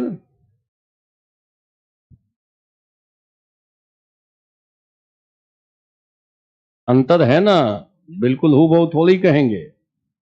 अरस्तु का मध्यम मार्ग जीवन से ज्यादा संबंधित है, और बुद्ध का जो मध्यम मार्ग उसमें थोड़ी आध्यात्मिकता, समाधि की स्थिति भी है। ध्यान देना, ये विशुद्ध नैतिकता, वहां पे भी नैतिकता है, मगर थोड़ा वहां पे निर्माण की तरफ आगे बढ़ने का भी लक्ष्य रखा गया है। ध्यान देना, कई चीजों में समरूपता है, वो भी अतियों के बीच से बचते हैं, बुद्ध भी। क्या लिखा हुआ ये बताओ? इच्छाओं का दमन करोगे, इच्छाओं को नियंत्रित करोगे, किसके माध्यम से करोगे? बोलो बोलो, किसके माध्यम से? और इच्छाओं से प्रेरित होकर चलोगे तो सद्गुण की उत्पत्ति होगी कि दुर्गुण होगा? अतियों का शिकार होगे कि नहीं होगे? आदमी वास्तव में जीतेगा कि अंत में हार जाएगा? तो कौन व्यक्ति अंततः हार जाएगा? जो अपनी इच्छाओं के वशीभूत होकर चलता हो। क्योंकि इच्छाएं असीमित होती हैं। इच्छाएं क्या होती है? एक इच्छा पूरा करोगे दूसरा आएगा, दूसरा करोगे तो जो इच्छाओं का गुलाम हो जाएगा वो व्यक्ति कभी भी शांतिपूर्वक जीवन व्यतीत, जीवन में उसके हमेशा आनंद की कमी रहेगी। ये स्वर्णो, हमें कैसा जीवन जीना है? विवेकपूर्ण जीवन जीना है। और हमें अपने अबौधिक आत्मा वाले पार्ट्स को किससे कंट्रोल करना है? गाइड किससे करना है? हमें अपनी इच्छाओं को कैसे कंट्रोल करोगे? विवेक से। और विवेक से कर दो, इसका मतलब मध्यम मार्ग का अनुसरण करोगे। अब मध्यम मार्ग का अनुसरण कर रहे हो तो सद्गुण का पालन करोगे। सद्गुण का पालन करोगे, जीवन में आनंद ही आनंद है। इच्छाओं से चलोगे दुर्गुण होगा, अति आएगी, कमजोर होगे, अंततः हार जाओगे। तो कौन ज्यादा बेहतर है? शत्रुओं पर विजय पा लिया आपने और आपको अपनी इच्छाओं पे कंट्रोल नहीं है तो क्या होगा? अंततः क्या करोगे? हारना तय है। और जीवन में आनंद रहेगा कि दुख आएगा? अंततः दुख की स्थिति पैदा होगी, असंतुष्टि पैदा होगी। ये स्वर्णों, तो हम ऐसे सवालों को खेल सकते हैं। अगर ठीक से बेसिक फंडा क्लियर हो तो लिख सकते हैं। शत्रु पर विजय हो सकता है आपने छल बल से कर लिया हो, हरा दिया आपने। हो सकता है आपके अंदर बहुत बल हो, ताकत हो, आपने उसको परास्त कर दिया। शारीरिक बल हो, खूब ताकत हो, आपने उसको हरा दिया। मगर आपकी इच्छाओं को अगर आपने कंट्रोल नहीं किया हो तो अंततः खुद ही क्या करोगे? हार जाओगे। वो व्यक्ति हारेगा कि नहीं हारेगा? जो किसके वश में है? अरे बोलो, किसके वश में? इच्छाओं के। कमजोर भी होगा और हारेगा भी, और उसके जीवन में आनंद की कमी रहेगी। ये स्वर्णों, क्योंकि वो दुर्गुणों का शिकार होगा, अतियों से ग्रसित हो जाएगा। बोलो ये स्वर्णों। और जीवन का लक्ष्य क्या है? अरे बोलो, जीवन का लक्ष्य क्या है? आनंद कैसे मिलेगा? तो केवल हमारे भीतर विवेक ही है क्या कि इच्छाएं भी हैं? नाना प्रकार की इच्छाएं हमारे भीतर उत्पन्न होती हैं, हम सबके भीतर होती हैं। कई लोग इच्छाओं में बह जाते हैं, पहले उन्हीं इच्छाओं को तृप्त करना शुरू कर देते हैं। दिमाग कहता है, विवेक कहता है कि आईएएस की तैयारी करो, ठीक से पढ़ लो, पढ़ लोगे तो सब इच्छाएं पूरी हो सकती हैं। मगर इच्छाएं प्रबल हो जाती है कि नहीं, अभी यही इच्छा पहले पूरी करो। पहले इच्छा पूरी करेंगे, एक पूरी करोगे फिर दूसरी आ जाएगी, एक बार पूरी करोगे दोबारा फिर उभर कर सामने आएगी। बोलो ये स्वर्णो। तो विवेक से हमें उसका नियमन करना चाहिए। देखना, यहां शब्द आ गया है दमन। दमन शब्द का प्रयोग ठीक नहीं है। हमें अपने विवेक से उसको संतुष्ट करना चाहिए, कंट्रोल करना चाहिए। दमन का मतलब होता है क्रश कर दो। हमें अपनी इच्छाओं को क्रश नहीं करना है। एक गलत शब्द का प्रयोग है यहां पर। कौन सा शब्द? कांट कहता है अपनी इच्छाओं का दमन करो। कांट ऐसा कहते हैं, एरिस्टोटल नहीं कहते हैं। हिंदी अनुवाद को इन लोगों ने बदल के, मान लो आपने दमन ही लिख दिया तो एक अलग कैटेगरी में चले जाओ। हिंदी अनुवाद भले किया गया हो दमन, आप नहीं इस्तेमाल करोगे। दमन की जगह पे नियंत्रण और नियमन लिखोगे। ये सवर्णों, उसको इच्छाओं को विवेक के नियंत्रण में संतुष्ट करोगे। बोलो समझ में आ रहा है? आईएएस का सवाल मैं डिस्कस कर रहा हूं। कई बार इन सवालों को पहले केवल मैं डिस्कस कर रहा था मेंस देने वालों, तो सब तैयार रहते थे पढ़ने के लिए।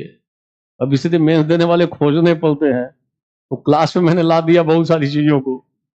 संख्या इतनी घट गई है, संख्या बहुत कम हो गई है ना, तो जो मैं केवल पहले मेंस वालों को पढ़ाने के लिए अलग से लास्ट मोमेंट में, उसको मैंने कर दिया कि आप समझ लो, जिसको देना होगा उसको फायदा देगा।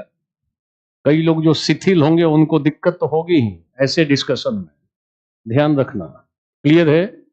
पढ़ने वालों को फायदा जरूर होगा जो पढ़ना चाहता है। कोटेशन लिख देंगे और क्या करेंगे? रट लो कोटेशन को। सर इच्छा ही लक्ष्य बन जाए तो फिर आईएएस की तैयारी बंद करके बाहर में इच्छाओं की पूर्ति करो। इच्छा ही लक्ष्य बन जाए तो इच्छाएं जो है व्यक्ति को कमजोर करती है, इच्छाएं व्यक्ति को भटकाती हैं। कमरे पे रहोगे, एक इच्छा हो कि फलाना जगह चल के खाना खा के आते हैं, तो वहां से खाना खा के वापस आ गए, आते ही मन किया कि उससे मिल लेते हैं, थोड़ा मिलने चले गए। फिर इच्छा प्रबल है, उसको देखे हुए कई दिन हो गया है, चलो उसको देख लेते हैं, तो देख लो। तैयारी आपकी आईएएस की जारी है। माता पिता को लग रहा हो कि बेटा हमारा एकदम दिल्ली पहुंचो, इंतजार कर रहे होंगे, प्रतिदिन कई कई गतिविधि कर रहे होंगे कि बेटा हमारा दिल्ली चल, अब तो आईएएस बन के आएगा। पिताजी इधर उधर बोलते होंगे कि हमारी बेटी दिल्ली गई है आईएएस की तैयारी करने के लिए, हमारा बेटा गया है दिल्ली। अब पता नहीं यहां दिल्ली में आके इच्छाओं की तृप्ति में संलग्न है।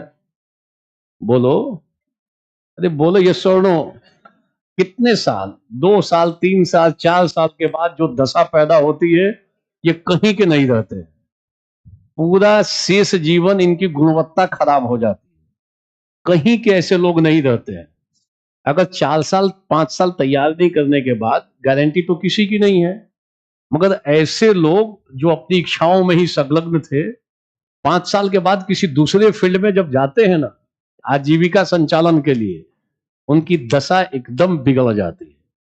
किसी भी स्तर पे नीचे उतर के उनको नौकरी करनी पड़ती है। अगर आपने पढ़ा नहीं है ठीक से तो दुर्दशा होनी तय है, ये दिमाग में डाल लेना। दशा उन्हीं की बिगड़ती है। कई लोग फील्ड में पढ़े रहते हैं, संयोग से 1-2 नंबर से मिस कर गए, 10 नंबर से मिस कर गए, इंटरव्यू दिया, मगर वो जब दूसरे फील्ड में भी जाते हैं वहां असर डालते हैं, वो अपने काम से सबको प्रभावित कर देते हैं कि नहीं ये तो जानकार आदमी है। ये स्थिति रहती है। आपको तब लगता है कि मेरा पढ़ा हुआ काम अब आ रहा है, और नहीं तो सामने वाला भी उल्टा बोलता है। कोई काम दिया, आपको जानते नहीं हो, पढ़े नहीं हो, 4 लाइन सुन ही लोगे और सर नीचे करके रहना पड़ेगा, तब सारा आत्मसम्मान क्या होगा? खत्म। तो जब समय मिला है तो पढ़ लो, कितना खुश है लिखकर। सर इच्छा ही लक्ष्य बन जाए तो एक ये भी दशा आ जाएगी कि इच्छा पैदा ही नहीं होगी, सब मर जाएगी। 5-7 साल के बाद मर जाएगी, दिमाग में रख लेंगे। कितना खुश है लिख के। अभी घर से राइट टाइम पे पैसा आ रहा है ना, घर वाले पूछते होंगे बेटा और पैसे की जरूरत है क्या? उनको तो लगता होगा इन्वेस्ट करेंगे पेटी तो आ जाएगा खोखा, लाख लगाएंगे करोड़ में ले लेंगे। उनको क्या पता है कि लाख भी नहीं आएगा, लाख को खाक बना रहा है ये। दिक्कत है क्या? अरे बोलो। अच्छी बात है, लिख रहा है कि हमारी आवश्यकताएं, इच्छाएं कम है। इच्छाएं कम हो, उनको कंट्रोल करो। कम होना कोई हो सकता है, एक ही इच्छा हो वही घातक हो। ठीक है, अब आगे नोट करते हैं। बोलो ये पक्ष क्लियर है मध्यम मार्ग? अब इसी की नोटिंग करेंगे हम, ध्यान दें। मध्यम मार्ग फायदेमंद है, एक तो जीवन के लिए, दूसरा सवाल बन सकता है, और इसका उपयोग इथिक्स में भी होगा, और इथिक्स के अलावा निबंध में हो सकता है। कहीं मौका मिले तो आप निबंध में आप दिखा सकते हो। क्लियर है? ये सारी चीजें उपयोगी हैं। हमें दमन है, हमने कौन सा शब्द कहा? दमन मत करो, इच्छाओं को विवेक के नियंत्रण में संतुष्ट करने का प्रयास करना चाहिए। नेक्स्ट नोट करोगे।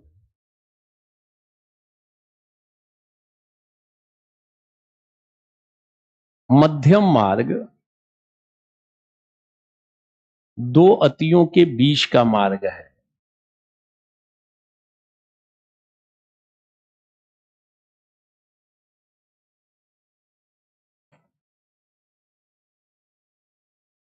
ये दोनों अतियां दुर्गुण हैं।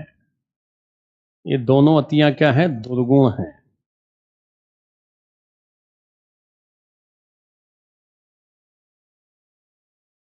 जबकि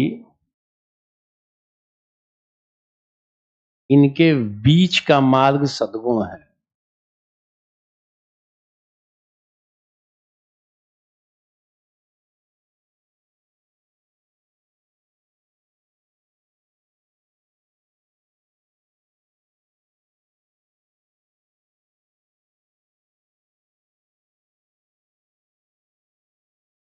अरस्तु जीवन को सफल बनाने हेतु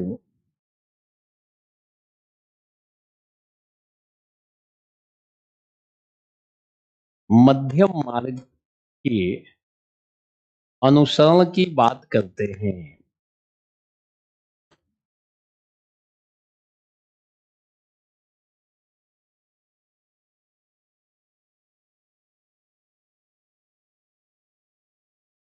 सद्गुण मध्यम मार्ग से ही संबंधित है। सद्गुण मध्यम मार्ग से संबंधित है।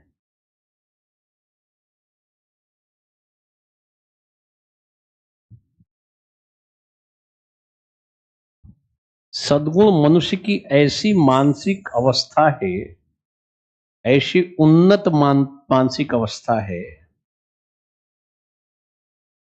सद्गुण मनुष्य की ऐसी उन्नत मानसिक अवस्था है, उत्कृष्ट मानसिक अवस्था है, उत्कृष्ट मानसिक अवस्था है, जो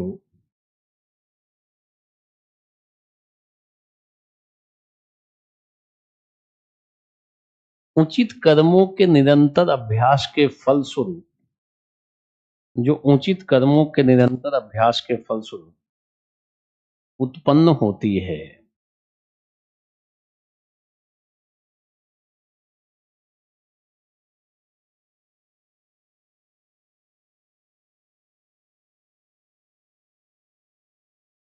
ठीक है।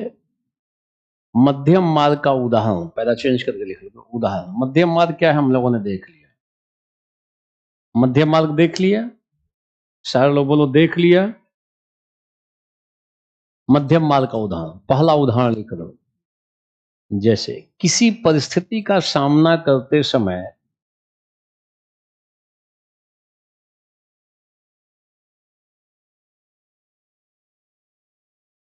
कायरता और उदंडता, किसी परिस्थिति का सामना करते समय कायरता उदंडता दोनों अतियां हैं। दोनों अतियां हैं जो दुर्गुण हैं।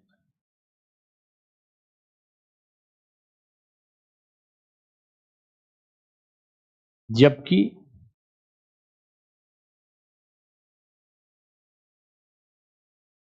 साहस सद्गुण है।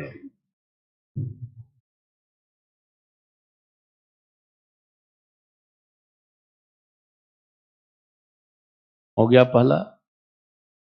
इसी प्रकार, इसी प्रकार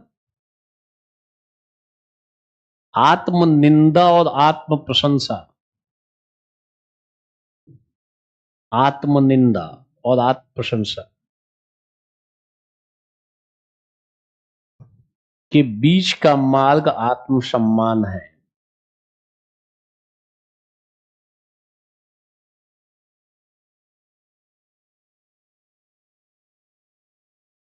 के बीच का मार्ग आत्मसम्मान है।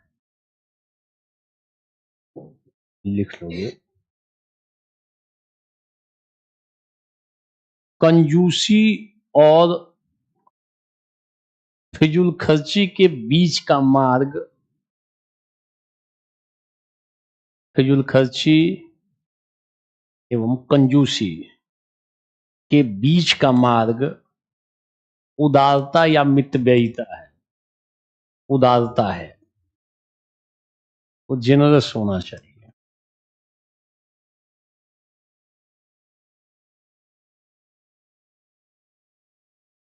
लिख लिया। अरस्तु, पहला चेंज करके अरस्तु मैत्री, मित्रता, संयम, दानशीलता,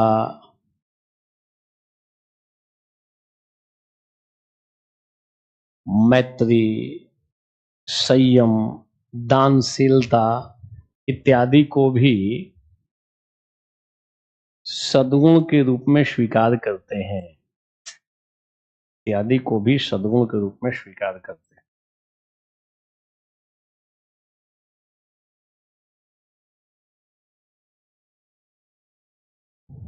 पहला चेंज करके जीवन में मध्यम मार्ग का अनुसरण करने वाला व्यक्ति,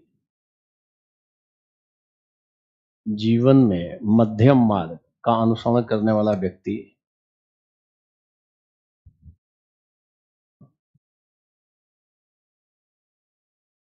आनंदमय जीवन व्यतीत करता है।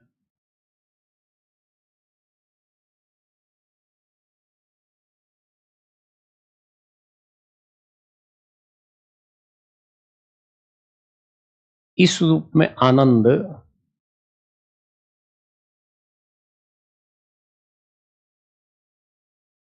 सद्गुण का परिणाम है।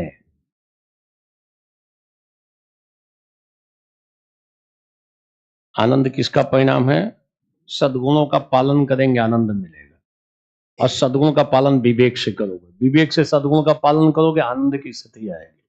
क्लियर है? पहला चेंज करके अरस्तु चरित्र निर्माण हेतु, अरस्तु चरित्र निर्माण हेतु अभ्यास पर बल देते हैं।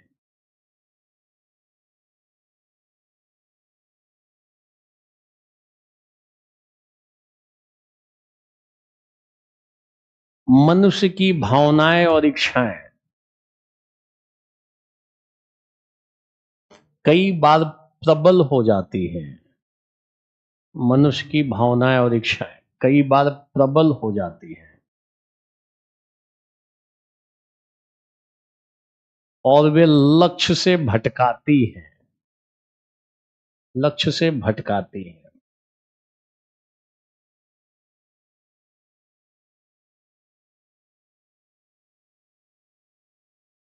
ऐसी स्थिति में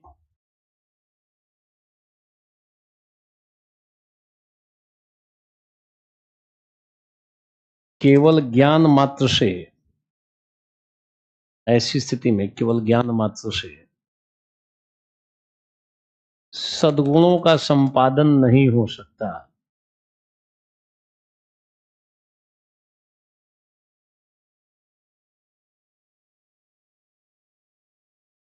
केवल ज्ञान मात्र से सद्गुणों का संपादन, जैसा कि सुकरात ने माना था।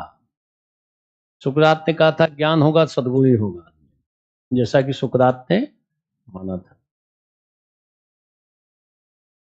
अरस्तु मतानुसार ज्ञान आवश्यक है,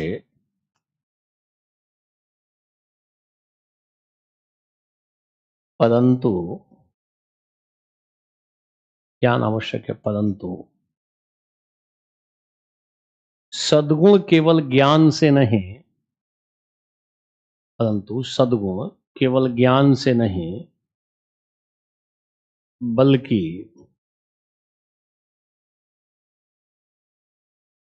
नैतिक कर्मों के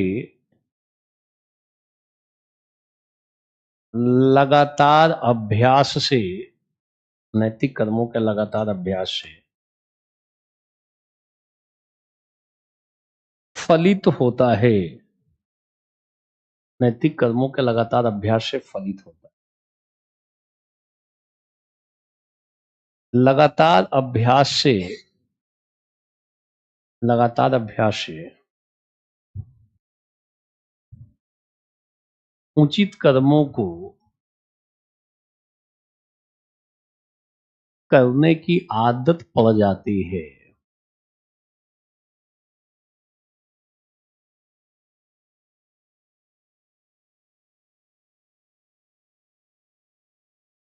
आदमी वैसा ही बन जाता है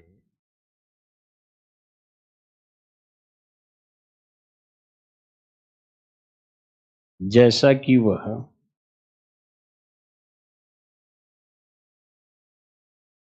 बारंबार करता है।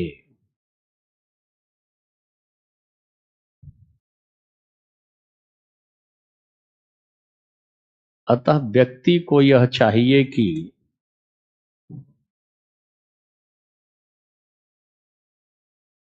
वह जीवन में उचित कर्मों को करने की आदत डाले। उचित कर्मों को करने की आदत डाले। क्लियर? ये है एरिस्टोटल से संबंधित विवेचना। कुछ और पक्षों को कल देखेंगे और फिर कल हम लोग बेंथम को, मील को देख लेंगे और बाद में कांट तक पहुंचने का प्रयास करेंगे। ठीक है? तो शेष पक्षों को कल देखेंगे।